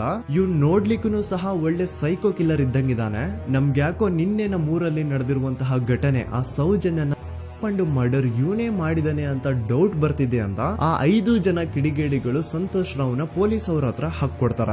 ಅಂಡ್ ಪೊಲೀಸ್ ಅವರು ಕೂಡ ಎಂತವ್ರು ನೋಡಿ, ಯಾರೋ 5 ಜನ ಕಿಡಿಗೇಡಿಗಳು ಬಂದು ಇವನೇ ಕೊಲೆ ಮಾಡಿದಾನೆ ಅಂತ ಹೇಳಿದ ತಕ್ಷಣ ಹಿಂದೆ ಮುಂದೆ ಕ್ರಾಸ್ ಚೆಕ್ ಮಾಡದೆ ಸಂತೋಷ್ ರಾವ್ನ ಅರೆಸ್ಟ್ ಮಾಡಿ ಸೌಜನ್ಯ ಕೇಸ್ ನ ಆರೋಪಿ ಸಿಕ್ಕಿದಾನೆ ಅಂತ ಎಲ್ಲಾ ಕಡೆ ಘೋಷಣೆ ಮಾಡ್ಬಿಡ್ತಾರ. ಜನರಿಗೆ ಈ ಕಡೆ ಒಂಥರ ನೆಮ್ಮದಿ, ಓ ಬಿಡಪ್ಪ ನಮ್ ಪೊಲೀಸ್ ಅವ್ರಿಗೆ ತಮ್ಮ ಡ್ಯೂಟಿ ಮೇಲೆ ಎಷ್ಟೊಂದು ನಿಷ್ಠೆ ಇದೆ, ಒಂದೇ ದಿನದಲ್ಲಿ ಆರೋಪಿನ ಹಿಡಿದ್ಬಿಟ್ರ ಅಂತ ಪೊಲೀಸ್ ಅವ್ರ ಮೇಲೆ ಫುಲ್ ಒಂಥರ ಹೊಗಳ್ತಾ ಇರ್ತಾರೆ. ಆದ್ರೆ ಪಾಪ ಜನರಿಗೆ ಎಲ್ಲಿ ಗೊತ್ತಿತ್ತು ಈ ಕೇಸ್ ನ ರಿಯಲ್ ಆರೋಪಿ ಬೇರೆ ಯಾರೋ ಇದಾರೆ, ಪೊಲೀಸ್ ಅವರೇ ಈ ಕೇಸ್ ನ ಮಿಸ್ಲೀಡ್ ಮಾಡೋದಕ್ಕೆ ಸುಮ್ನೆ ಸಂತೋಷ್ ನ ಅರೆಸ್ಟ್ ಮಾಡಿದ್ದಾರೆ ಅಂತ. ಸೊ ಸಂತೋಷ್ ರಾವ್ ಒಂದು ಹುಡುಗಿಯ ರೇಪ್ ಅಂಡ್ ಮರ್ಡರ್ ಕೇಸ್ ಅಲ್ಲಿ ಅರೆಸ್ಟ್ ಆಗಿದ್ದಾನೆ ಅನ್ನೋ ವಿಷಯ ಸಂತೋಷ್ ನ ತಾಯಿಗೆ ಗೊತ್ತಾದಾಗ ಅವ್ರ ಪಾಪ ನೋವಲ್ಲಿ ಕೊರ್ಗಿ ಸಾಯ್ತಾರ. ಅಂಡ್ ಇನ್ನು ಅವ್ರ ತಂದೆ ಒಂದು ಕಡೆ ಪಾಪ ಹೆಂಡತಿನ ಕಳ್ಕೊಂಡಿರುವಂತಹ ನೋವು, ಇನ್ನೊಂದು ಕಡೆ ಮಗ ನೋಡಿದ್ರೆ ಯಾವ್ದೋ ಫಾಲ್ಸ್ ಕೇಸ್ ಅಲ್ಲಿ ಅರೆಸ್ಟ್ ಆಗಿದ್ದಾನೆ. ಈ ಕಡೆ ಕೇಸ್ ನ ಇನ್ವೆಸ್ಟಿಗೇಷನ್ ನಡೀತಾ ಇದೆ. ಅಂಡ್ ಇಲ್ಲಿ ನಾನು PSI ಯೋಗೇಶ್ ಅವ್ರ ಬಗ್ಗೆ ಅಂತೂ ಮೆನ್ಷನ್ ಮಾಡ್ಲೇಬೇಕು. ಈ ಪೊಲೀಸ್ ಆಫೀಸರು ಗೊತ್ತಿದ್ದು ಈ ತಪ್ಪನ ಮಾಡಿದ್ರು ಅಥವಾ ಗೊತ್ತಿಲ್ದೇನೆ ಈ ತಪ್ಪನ ಮಾಡಿದ್ರು ನನ್ಗಂತೂ ಗೊತ್ತಿಲ್ಲ. ಸೊ ಇವ್ರು ಏನ್ ಮಾಡ್ತಾರೆ ಅಂತಂದ್ರೆ, ಸೌಜನ್ಯನ ಬಾಡಿನ ಪೋಸ್ಟ್ ಮಾರ್ಟಮ್ ಗೆ ಕಳಿಸಿದಾಗ ಡಾಕ್ಟರ್ಸ್ ಹಂಗೋ ಹಿಂಗೋ ಮಾಡಿ ಇಂದ ಕೆಲವೊಂದು ಸ್ಪಾಮ್ ನ ಸ್ಯಾಂಪಲ್ಸ್ ಕಲೆಕ್ಟ್ ಮಾಡ್ತಾರೆ. ಅದನ್ನ ಅವರು PSI ಯೋಗೇಶ್ ಗೆ ಕೊಟ್ಟು ಇದನ್ನ ವಿತಿನ್ 72 ಅವರ್ಸ್ ಒಳಗಡೆ ಇನ್ನೊಂದು ಲ್ಯಾಬ್ ಗೆ ಸಬ್ಮಿಟ್ ಮಾಡಿ ಅಂತ ತುಂಬಾ ಕ್ಲಿಯರ್ ಆಗಿ ಹೇಳ್ತಾರೆ. ಆದ್ರೆ PSI ಯೋಗೇಶ್ ಆ ಸ್ಪಾಮ್ ಸ್ಯಾಂಪಲ್ಸ್ ನ ವಿತಿನ್ 72 ಅವರ್ಸ್ ಒಳಗಡೆ ಲ್ಯಾಬ್ ಕಳ್ಸೋದಿರ್ಲಿ, ಅದನ್ನ 12 ದಿನ ಆದ್ಮೇಲೆ ಲ್ಯಾಬ್ ಕಳಿಸ್ತಾರೆ. ಅಷ್ಟೊತ್ತಿಗೆ ಆಲ್ರೆಡಿ ಆ ಸ್ಪಾಮ್ ಸ್ಯಾಂಪಲ್ಸ್ ಗೆಲ್ಲ ಫಂಗಸ್ ಹಿಡಿದು ಅದು ಅನ್ಫಿಟ್ ಫಾರ್ ಟೆಸ್ಟಿಂಗ್ ಅಂತ ಬರುತ್ತೆ. ಈಗ ನೀವೇ ಹೇಳಿ, ಎಂತ ಡಂಬೆಸ್ಟ್ ಪರ್ಸನ್ ಪೊಲೀಸ್ ಆಫೀಸರ್ ಆಗಿದ್ರು ಅವನ ಹತ್ರ ಒಂದು ಮರ್ಡರ್ ಕೇಸ್ ಬಂದಾಗ ಅವನ ಹತ್ರ ಇರೋ ಮೇನ್ ಸಾಕ್ಷಿನೇ, ಮೇನ್ ಎವಿಡೆನ್ಸ್ ಆ ಹುಡುಗಿಯ ಕಲೆಕ್ಟ್ ಆಗುವಂತಹ ಸ್ಪರ್ಮ್ ಸ್ಯಾಂಪಲ್ಸ್. ಸೊ ಅದನ್ನ ಮೊದಲು ಲ್ಯಾಬ್ ಕಳಿಸಿ ಅದನ್ನ ಐಡೆಂಟಿಫೈ ಮಾಡೋದು ಪೊಲೀಸ್ ಅವರ ಫಸ್ಟ್ ಡ್ಯೂಟಿ. ಆದ್ರೆ ಇಲ್ಲಿ PSI ಯೋಗೇಶ್ ಅವರು ಇದನ್ನೇ ಮರ್ತು ಹೋದ್ರು ಅಂತ ನೋಡಿ. ಯಾವುದೇ ಒಂದು ಕೇಸ್ ಅಲ್ಲಿ ಪೊಲೀಸ್ ಅವರು ಆದಷ್ಟು ಎವಿಡೆನ್ಸ್ ನ ಕಲೆಕ್ಟ್ ಮಾಡೋದಕ್ಕೆ ಟ್ರೈ ಮಾಡ್ತಾರೆ. ಆದ್ರೆ ಈ ಒಂದು ಕೇಸ್ ಅಲ್ಲಿ ಮಾತ್ರ ಪೊಲೀಸ್ ಅವರು ಎವಿಡೆನ್ಸ್ ನ ಕಲೆಕ್ಟ್ ಮಾಡೋ ಬದಲಾಗಿ ಎವಿಡೆನ್ಸ್ ನ ಡಿಸ್ಟ್ರಾಯ್ ಮಾಡೋದ್ರಲ್ಲಿ ಮುಂದೆ ಇದ್ರು. ಅಷ್ಟೇ ಅಲ್ಲದೆ ಈ ಪೊಲೀಸ್ ಆಫೀಸರ್ ಸೇರ್ಕೊಂಡು ಸಂತೋಷ್ ರಾವ್ಗೆ ಸೆಲ್ ಅಲ್ಲಿ ಎಂತ ಟಾರ್ಚರ್, ಎಂತ ಹಿಂಸೆ ಕೊಡ್ತಾರೆ ಅಂದ್ರೆ ನೆನ್ಸ್ಕೊಂಡ್ರೆ ಮೈ ಜುಮ್ ಅನ್ನುತ್ತಾ. ಹೊಡಿಯೋದು, ಕೆಟ್ಟದಾಗ ಬೈಯೋದು ಇದೆಲ್ಲ common. Most brutal part is Santosh ರಾವ್ನ ಪ್ಯಾಂಟ್ ಬಿಚ್ಚಿ ಅವನ ಪ್ರೈವೇಟ್ ಪಾರ್ಟ್ ಮೇಲೆ ಬಿಸಿ ಬಿಸಿ ಕುದೀತಾ ಇರುವಂತಹ ನೀರ್ ಚಲ್ತಾರ. ಈ ಕ್ರೈಮ್ ನೀನೇ ಮಾಡಿದ್ಯಾ ಅಂತ ಒಪ್ಕೋ, ಇಲ್ಲ ಅಂತಂದ್ರೆ ನಿನ್ನ ಸೆಲ್ ಒಳಗಡೆನೆ ಸಾಯಿಸ್ಬಿಡ್ತೀವಿ, ನಿನ್ನ ತಂದೆ ತಾಯಿ ಎಲ್ರು ಸಾಯಿಸ್ಬಿಡ್ತೀವಿ ಅಂತ ಬ್ಲಾಕ್ ಮೇಲ್ ಮಾಡ್ತಾರ. ನೋಡಿ, ಸಂತೋಷ್ ರಾವ್ ಜಾಗದಲ್ಲಿ ನನ್ನಂತ ನಿಮ್ಮಂತ ನಾರ್ಮಲ್ ಪರ್ಸನ್ ಯಾರಾದ್ರೂ ಇದ್ದಿದ್ರೆ ಪೊಲೀಸ್ ಅವರು ಕೊಡ್ತಿರುವಂತಹ ಹಿಂಸೆನ ತಡ್ಕೊಳಕ್ಕಾಗದೆ ಆ ಕ್ರೈಮ್ ಮಾಡಿಲ್ಲ ಅಂದ್ರೂ ಮಾಡಿದೀನಿ ಅಂತ ಒಪ್ಕೊಬಿಡ್ತಾ ಇದ್ವಿ. ಆದ್ರೆ ಸಂತೋಷ್ ರಾವ್ ಮೆಂಟಲಿ ಇಲ್ಲಿರೋದೇ ಅವನ್ಗೆ ಅಡ್ವಾಂಟೇಜ್ ಆಗೋಯ್ತು. ಪೊಲೀಸ್ಗಳು ಸಂತೋಷ್ ರಾವ್ಗೆ ಎಷ್ಟೇ ಹೊಡೆದ್ರು, ಎಷ್ಟೇ ಬೈದ್ರು, ಎಷ್ಟೇ ಬ್ಲಾಕ್ ಮೇಲ್ ಮಾಡಿದ್ರು ಸಂತೋಷ್ ರಾವ್ ಬಾಯಲ್ಲಿ ನಾನ್ ಈ ಕ್ರೈಮ್ ನ ಮಾಡಿಲ್ಲ ಅಂತಾನೆ ಬರುತ್ತೆ ಹೊರತು ಆ ಕ್ರೈಮ್ ನ ಅವನು ಒಪ್ಕೊಳ್ಳೋದೇ ಇಲ್ಲ. ದೆನ್ ಕೋರ್ಟ್ ಟ್ರಯಲ್ಸ್ ಸ್ಟಾರ್ಟ್ ಆಗುತ್ತೆ. ಈ ಕ್ರೈಮ್ ನ ಸಂತೋಷೇ ಮಾಡಿದಾನೆ ಅಂತ ಸೌಜನ್ಯ ಕಡೆಯ ಲಾಯರ್ ವಾದ ಮಾಡ್ತಾನೆ. ಅದಕ್ಕೆ ಆಪೋಸಿಟ್ ಆಗಿ ಸಂತೋಷ್ ರಾವ್ ಕಡೆಯಿಂದ ಒಬ್ರು ಲಾಯರ್ ಇಲ್ಲ ಸಂತೋಷ್ ರಾವ್ ಈ ಕ್ರೈಮ್ ನ ಮಾಡ್ಲಿಕ್ಕೆ ಸಾಧ್ಯನೇ ಇಲ್ಲ ಅಂತ ವಾದ ಮಾಡ್ತಿರ್ತಾರೆ. ಅಂಡ್ ಕೋರ್ಟ್ ಇಂದ ಆಚೆಗಡೆ ಸಂತೋಷ್ ರಾವ್ ನ ಅಗೇನ್ಸ್ಟ್ ಸ್ಟೂಡೆಂಟ್ಸ್ ಪ್ರೊಟೆಸ್ಟ್ ನಡೆಯುತ್ತೆ, ಪಬ್ಲಿಕ್ ಪ್ರೊಟೆಸ್ಟ್ ನಡೆಯುತ್ತೆ. ಅರೆಸ್ಟ್ ಆಗಿರುವಂತಹ ಸಂತೋಷ್ ರಾವ್ಗೆ ಗಲ್ಲಿಗೇರಿಸ್ರಿ ಅಂತ ಅವ್ರು ಡಿಮ್ಯಾಂಡ್ ಮಾಡ್ತಿರ್ತಾರೆ. ಸೊ ಹೀಗೆ ಒಂದು 2-3 ವರ್ಷ ಕಳೆದು ಹೋಗುತ್ತೆ. ನಂತರ ಒಂದು ಕೋರ್ಟ್ ಟ್ರಯಲ್ ಅಲ್ಲಿ ಸಂತೋಷ್ ರಾವ್ ಪರವಾಗಿ ಹೋರಾಡ್ತಿದ್ದಂತಹ ಲಾಯರ್ ಯಾಕೆ ಈ ಕೇಸ್ ಅಲ್ಲಿ ಸಂತೋಷ್ ಆರೋಪಿ ಅಲ್ಲ ಅಂತ ಪ್ರೂವ್ ಮಾಡ್ಲಿಕ್ಕೆ ಕೆಲವೊಂದು ಪಾಯಿಂಟ್ಸ್ ನ ಮುಂದೆ ಇಡ್ತಾರೆ. ಅದೇನಂತಂದ್ರೆ ಮೊದಲನೇದಾಗಿ ಸಂತೋಷ್ ರಾವೇ ಈ ಕ್ರೈಮ್ ನ ಮಾಡಿದಾನೆ ಅಂತ ಒಬ್ರು ಒಂದು ಐ ವಿಟ್ನೆಸ್ ಇರಲ್ಲ. ಇನ್ನೊಂದೇನು ಅಂತಂದ್ರೆ ಯಾವೊಂದು ಕಂಡೀಷನ್ ಅಲ್ಲಿ, ಯಾವೊಂದು ಬ್ರೂಟಲ್ ಕಂಡೀಷನ್ ಅಲ್ಲಿ ಸೌಜನ್ಯನ ಬಾಡಿ ಸಿಕ್ಕಿತ್ತೋ ಅದನ್ನ ಗಮನದಲ್ಲಿಟ್ಕೊಂಡು ಸ್ವಲ್ಪ ಪ್ರಾಕ್ಟಿಕಲ್ ಆಗಿ ಥಿಂಕ್ ಮಾಡಿದ್ರೆ ಆ ಒಂದು ಭೀಕರ ಕ್ರೈಮ್ ನ ಒಬ್ನೇ ಮಾಡ್ಲಿಕ್ಕೆ ಸಾಧ್ಯನೇ ಇಲ್ಲ. ಇನ್ನೊಂದು ಪಾಯಿಂಟ್ ಏನು ಅಂತಂದ್ರೆ ಸೌಜನ್ಯನ ಇಂದ ಪೊಲೀಸ್ ಅವ್ರಿಗೆ ಯಾವುದೇ ಸ್ಪರ್ಮ್ ಸ್ಯಾಂಪಲ್ ಸಿಗ್ಬಾರ್ದು ಅಂತ 6 ಇಂಚು ಅಷ್ಟು ಮಣ್ಣು ಹಾಕಿರ್ತಾರ. ಸೊ ಈಗ ನೀವೇ ಹೇಳಿ, ಮೆಂಟಲಿ ಇಲ್ಲಿರುವಂತಹ ಪರ್ಸನ್ಗೆ ಇಷ್ಟೊಂದು ಬುದ್ಧಿವಂತಿಕೆ ಇರುತ್ತಾ ಅನ್ಕೊಳ್ಳಿ. ಅಷ್ಟೊಂದು ಬುದ್ಧಿವಂತಿಕೆ ಅವ್ನಿಗಿದ್ರೂನು ಆ ಕ್ರೈಮ್ ಮಾಡಾದ್ಮೇಲೆ ಅವನ ಆ ಊರಿಂದ ಓಡ್ ಹೋಗ್ಬೋದಾಗಿತ್ತು. ಆದ್ರೆ ಮತ್ತ್ಯಾಕೆ ಅವನು ಅದೇ ಊರಲ್ಲೇ ಇರ್ತಾನೆ. ಅಂಡ್ ಸೌಜನ್ಯ ಕೊನೆಯದಾಗಿ ಪ್ರಕೃತಿ ಹಾಸ್ಪಿಟಲ್ ಮುಂದ್ಗಡೆಯಿಂದ ನಡ್ಕೊಂಡು ಹೋಗ್ತಾ ಇರ್ಬೇಕಾದ್ರೆ ಆ ಪ್ರಕೃತಿ ಹಾಸ್ಪಿಟಲ್ ನ ಸೆಕ್ಯೂರಿಟಿ ಗಾರ್ಡ್ ನೋಡ್ತಾನೆ. ಅಂಡ್ ಪ್ರಕೃತಿ ಹಾಸ್ಪಿಟಲ್ ನ ಆಚೆಗಡೆ CCTV ಕ್ಯಾಮರಾನು ಇರುತ್ತೆ. ಸಡನ್ಲಿ ಆ CCTV ಫುಟೇಜ್ ಕೂಡ ಕಾಣೆ ಆಗ್ಬಿಡುತ್ತಾ. ಇನ್ನೊಂದೇನು ಅಂತಂದ್ರೆ ಸೌಜನ್ಯನ ಮರ್ಡರ್ ಆಗಿದ್ದು ನೆಕ್ಸ್ಟ್ ದಿನಾನೇ ಪೊಲೀಸ್ ಅವರು ಆರೋಪಿನ ಹಿಡಿದ್ರು. ಸೊ ಹಾಗಿದ್ದಾಗ ಆ ಕಲೆಕ್ಟ್ ಮಾಡಿರುವಂತಹ ಸ್ಪರ್ಮ್ ಸ್ಯಾಂಪಲ್ಸ್ ನ ಲ್ಯಾಬ್ ಗೆ ಕಳಿಸಿ ಇವನೇ ಆರೋಪಿ ಅಂತ ಕನ್ಫರ್ಮ್ ಮಾಡೋ ಬದಲಾಗಿ ಯಾಕೆ ಪೊಲೀಸ್ ಅವರು ಆ ಸ್ಪರ್ಮ್ ಸ್ಯಾಂಪಲ್ಸ್ ನ ತಮ್ಮ ಹತ್ರನೇ ಇಟ್ಕೊಂಡು 12 ದಿನವರೆಗೂ ಅದಕ್ಕೆ ಫಂಗಸ್ ಹಿಡಿಯೋವರೆಗೂ ಕಾದು ಆಮೇಲೆ ಅದನ್ನ ಲ್ಯಾಬ್ ಕಳಿಸಿದ್ರು. ಅಂಡ್ ಮೇನ್ ಇಂಪಾರ್ಟೆಂಟ್ ಆಗಿ ಸಂತೋಷ್ ರಾವ್ಗೆ ಒಂದು ಗುಪ್ತ ರೋಗ ಇರುತ್ತೆ, ಅದೇ ಫಿಮೋಸಿಸ್ ಅಂತ. ಈ ಕಾಯಿಲೆ ಏನು ಅಂತ ನಾನು ಈ ವಿಡಿಯೋದಲ್ಲಿ ಡೀಟೇಲ್ಡ್ ಆಗಿ ಎಕ್ಸ್ಪ್ಲೇನ್ ಮಾಡ್ಲಿಕ್ಕೆ ಆಗಲ್ಲ. ಜಸ್ಟ್ ತಿಳ್ಕೊಳ್ಳಿ, ಈ ಒಂದು ಕಾಯಿಲೆ ಇರೋರು ಇಂಟಿಮಸಿ ಮಾಡ್ಲಿಕ್ಕೆ ಆಗಲ್ಲ. ಇನ್ ಕೇಸ್ ಮಾಡಿದ್ರು ಅವರು ಸುಖ ಅಲ್ಲ ನರಕ ಕಾಣ್ತಾರ. ಸೊ ಇಷ್ಟೆಲ್ಲ ವ್ಯಾಲಿಡ್ ಪಾಯಿಂಟ್ಸ್, ಇಷ್ಟೆಲ್ಲ ಫ್ಯಾಕ್ಟ್ಸ್ ಕಣ್ ಮುಂದೆ ಇರ್ಬೇಕಾದ್ರೆ ಸ್ಟಿಲ್ ಪೊಲೀಸ್ ಅವರು ಯಾಕೆ ಈ ಕ್ರೈಮ್ ನ ಸಂತೋಷ್ ರಾವೇ ಮಾಡಿದಾನೆ ಅಂತ ಇವನ್ ಹಿಂದೆ ಬಿದ್ದಿದ್ದಾರೆ. ಯಾಕೆ ಅವರು ಈ ಕ್ರೈಮ್ ಇವನ್ ಬಿಟ್ರೆ ಬೇರೆ ಯಾರಾದ್ರೂ ಮಾಡಿರ್ಬೋದಲ್ಲ ಅಂತ ಆ ಆಂಗಲ್ ಅಲ್ಲಿ ಇನ್ವೆಸ್ಟಿಗೇಷನ್ ಮಾಡ್ತಿಲ್ವಲ್ಲ ಅಂತ ಪೊಲೀಸ್ ಅವರ ಇನ್ವೆಸ್ಟಿಗೇಷನ್ ಮೇಲೆ ಈಗ ಕ್ವಶನ್ ಬರುತ್ತೆ. So after hearing all of this ಎಲ್ಲರಿಗೂ ಈಗ ಪೊಲೀಸ್ ಅವರ ಇನ್ವೆಸ್ಟಿಗೇಷನ್ ಮೇಲೆ ಡೌಟ್ ಬರುತ್ತೆ. ಅಂಡ್ ಈವನ್ ಸೌಜನ್ಯ ಅವ್ರ ಮನೆಯವರು ಕೂಡ ನಿಜವಾದ ಆರೋಪಿ ಸಂತೋಷ್ ಅಲ್ಲ ಅಂತ ತಮ್ಮ ಅಭಿಪ್ರಾಯನ ವ್ಯಕ್ತಪಡಿಸ್ತಾರೆ. ಆಗ ಅಲ್ಲಿವರೆಗೂ ಸಂತೋಷ್ ರಾವ್ನ ಗಲ್ಲಿಗೇರಿಸಿ ಅಂತ ಏನು student protest and public protest ಎಲ್ಲ ನಡೀತಾ ಇತ್ತು, ಈಗ ಅದೆಲ್ಲ ನಿಂತು ಹೋಗಿ ಎಲ್ಲಾ ಹೇಟ್ರೇಡ್ ಪೊಲೀಸ್ ಅವ್ರ ಕಡೆಗೆ ಹೋಗುತ್ತೆ. ಪೊಲೀಸ್ ಅವರು ಈ ಕೇಸಲ್ಲಿ ಕರಪ್ಟ್ ಆಗಿದ್ದಾರೆ, ಪೊಲೀಸ್ ಅವರೇ ಸತ್ಯ ಮುಚ್ಚಿಡ್ಲಿಕ್ಕೆ ಟ್ರೈ ಮಾಡ್ತಿದ್ದಾರೆ. ಹಾಗಾಗಿ ಈ ಕೇಸ್ ನ ಇನ್ ಮುಂದೆ ಪೊಲೀಸ್ ಅವರಲ್ಲದೆ CBI ಅವರು ಇನ್ವೆಸ್ಟಿಗೇಷನ್ ಮಾಡಬೇಕು, ಈ ಕೇಸ್ ನ CBI ಒಪ್ಸಿ ಅಂತ ಅಗೇನ್ ಪ್ರೊಟೆಸ್ಟ್ ಗಳು ಸ್ಟಾರ್ಟ್ ಆಗ್ತವೆ. ಸೊ ಧರ್ಮಸ್ಥಳದಲ್ಲಿ ಇಷ್ಟೊಂದು ಹೋರಾಟಗಳಾಗ್ತಿದಾವೆ, ಒಬ್ಳು ಹುಡುಗಿ ಜೊತೆ ಇಷ್ಟೊಂದು ಅನ್ಯಾಯ ಆಗಿದೆ, ಆದ್ರೂ ಸಹ ಧರ್ಮಾಧಿಕಾರಿ ಏನು ಮಾತೇ ಆಡ್ತಿಲ್ವಲ್ಲ ಈ ಹುಡುಗಿ ಬಗ್ಗೆ ಅಂತ ಜನರು ಪ್ರಶ್ನೆ ಮಾಡಿದಾಗ ಆಗ ಧರ್ಮಾಧಿಕಾರಿನೂ ಜನರು ಮುಂದೆ ಬಂದ್ಬಿಟ್ಟು ಈ ಕೇಸ್ ನ CBI ಒಪ್ಸಿ ಅಂತ ಹೋರಾಟ ಮಾಡ್ತಾರ. ನಂತರ ಈ ಒಂದು ಕೇಸು ಪೊಲೀಸ್ ಅವರಿಂದ CBI ಕೈಗೆ ಹೋಗುತ್ತೆ. CBI ಕೈಗೆ ಹೋಗಿದ ತಕ್ಷಣ ಇಲ್ಲೇನು ಸತ್ಯ ಹೊರಗೆ ಬಂದಿಲ್ಲ. ಆ CBI ಅವರು 3-4 ವರ್ಷ ಟೈಮ್ ತಗೊಂಡು ಮತ್ತೆ ಈ ಒಂದು ಕೇಸ್ ನ ಇನ್ವೆಸ್ಟಿಗೇಷನ್ ಮಾಡ್ತಾರ. ಆದ್ರೆ ಅಲ್ಲೇನು ಇನ್ವೆಸ್ಟಿಗೇಷನ್ ಮಾಡ್ಲಿಕ್ಕೆ ಉಳ್ದೇ ಇರಲ್ಲ. ಆ ಪೊಲೀಸ್ ಅವರು ಅವ್ರ ಕೈಯಲ್ಲಿ ಈ ಕೇಸ್ ಇದ್ದಷ್ಟು ದಿನ ಎಷ್ಟಾಗುತ್ತೋ ಅಷ್ಟು ಎವಿಡೆನ್ಸ್ ನ ಡಿಸ್ಟ್ರಾಯ್ ಮಾಡ್ಬಿಟ್ಟಿರ್ತಾರ. ಸೊ ಹಾಗಾಗಿ ಅಲ್ಲಿ CBI ಅವ್ರಿಗೆ ಇನ್ವೆಸ್ಟಿಗೇಷನ್ ಮಾಡ್ಲಿಕ್ಕೆ ಏನ್ ಉಳ್ದೇ ಇರಲ್ಲ. ಆದ್ರೂ ಸ್ಟಿಲ್ ಅವರು 3-4 ಇಯರ್ಸ್ ಟೈಮ್ ತಗೊಂಡು ನಂತರ ಫೈನಲಿ ಒಂದು ರಿಪೋರ್ಟ್ ನ ಕೋರ್ಟ್ ಗೆ ಸಬ್ಮಿಟ್ ಮಾಡ್ತಾರ. ಅಂಡ್ CBI ಅವರು ಕೋರ್ಟ್ ಗೆ ಸಬ್ಮಿಟ್ ಮಾಡಿರುವಂತಹ ಆ ಒಂದು ರಿಪೋರ್ಟ್ ಅಲ್ಲಿ ಏನಿತ್ತು ಅಂದ್ರೆ CBI ಇನ್ವೆಸ್ಟಿಗೇಷನ್ ಕನ್ಫರ್ಮ್ಸ್ ದಟ್ ಈ ಒಂದು ಕ್ರೈಮ್ ನ ಸಂತೋಷ್ ರಾವೇ ಮಾಡಿದಾನೆ ಅಂತ. ಆದ್ರೆ ಐರಾನಿ ಈಸ್ ಇದೇ ಒಂದು ರಿಪೋರ್ಟ್ ಅಲ್ಲಿ ಇವ್ರು ಏನ್ ಹೇಳ್ತಾರೆ ಅಂದ್ರೆ ಅವ್ರಿಗೆ ಯಾವುದೇ ತರ ಎವಿಡೆನ್ಸ್ ಸಿಕ್ಕಿಲ್ಲ ಅಂತ. ಯಾಕಂದ್ರೆ ಈ ಸೌಜನ್ಯ ಕೇಸು ಪೊಲೀಸ್ ಅವ್ರ ಕೈಯಲ್ಲಿ ಇದ್ದಾಗ ಪೊಲೀಸ್ ಅವರು ತಮ್ಮ ನಿರ್ಲಕ್ಷ್ಯದಿಂದ ಎಲ್ಲಾ ಎವಿಡೆನ್ಸ್ ನ ಕಳ್ಕೊಂಡ್ಬಿಟ್ಟಿರ್ತಾರ. ಅಂತದ್ರಲ್ಲಿ ಯಾವ ಒಂದು ಆಧಾರದ ಮೇಲೆ ಇವರು ಸಂತೋಷ್ ರಾವೇ ಈ ಕ್ರೈಮ್ ನ ಮಾಡಿದ್ದಾರೆ ಅಂತ ಕ್ವಶನ್ ಮಾಡಿದಾಗ CBI ಅವ್ರ ಕಡೆಯಿಂದ ನೋ ಆನ್ಸರ್. ನೋಡಿ, ಮೊದ್ಲು ಈ ಒಂದು ಕೇಸ್ ನ ಪೊಲೀಸ್ ಅವರು ಇನ್ವೆಸ್ಟಿಗೇಷನ್ ಮಾಡಿ ನಂತರ ಈ ಒಂದು ಕೇಸು CBI ಅವ್ರ ಕೈಗೆ ಹೋಗಿ ಅವರು 3-4 ವರ್ಷ ಟೈಮ್ ತಗೊಂಡು ಇನ್ವೆಸ್ಟಿಗೇಷನ್ ಮಾಡಿ ದೆನ್ ಫೈನಲ್ ರಿಪೋರ್ಟ್ ನ ಕೋರ್ಟ್ ಗೆ ಸಬ್ಮಿಟ್ ಮಾಡೋಷ್ಟ್ರಲ್ಲಿ ಸುಮಾರು 5-6 ವರ್ಷ ಕಳೆದು ಹೋಗಿರುತ್ತೆ ಅಂಡ್ ಸ್ಟಿಲ್ ಈ ಒಂದು ಕೇಸಲ್ಲಿ ಏನೋ ಕನ್ಕ್ಲೂಷನ್ ಸಿಕ್ಕಿರಲ್ಲ. ಎವ್ರಿ ಇಯರ್ ಸೌಜನ್ಯನ ಬರ್ತ್ಡೇ ಇದ್ದಾಗ ಅಥವಾ ತಿಥಿ ಇದ್ದಾಗ ಅವಳನ್ನ ನೆನೆಸ್ಕೊಂಡು ಅವಳ ಹೆಸರಲ್ಲಿ public protest and student protest ನಡೀತಾನೆ ಇರ್ತವೆ. ಸೊ ಒಂದು ದಿನ ಈ ಒಂದು ಪ್ರೊಟೆಸ್ಟ್ ಗಳ ನ್ಯೂಸ್ ಗಿರೀಶ್ ಮುಟ್ಟಣ್ಣನವರ ಗಮನಕ್ಕೆ ಬರುತ್ತೆ.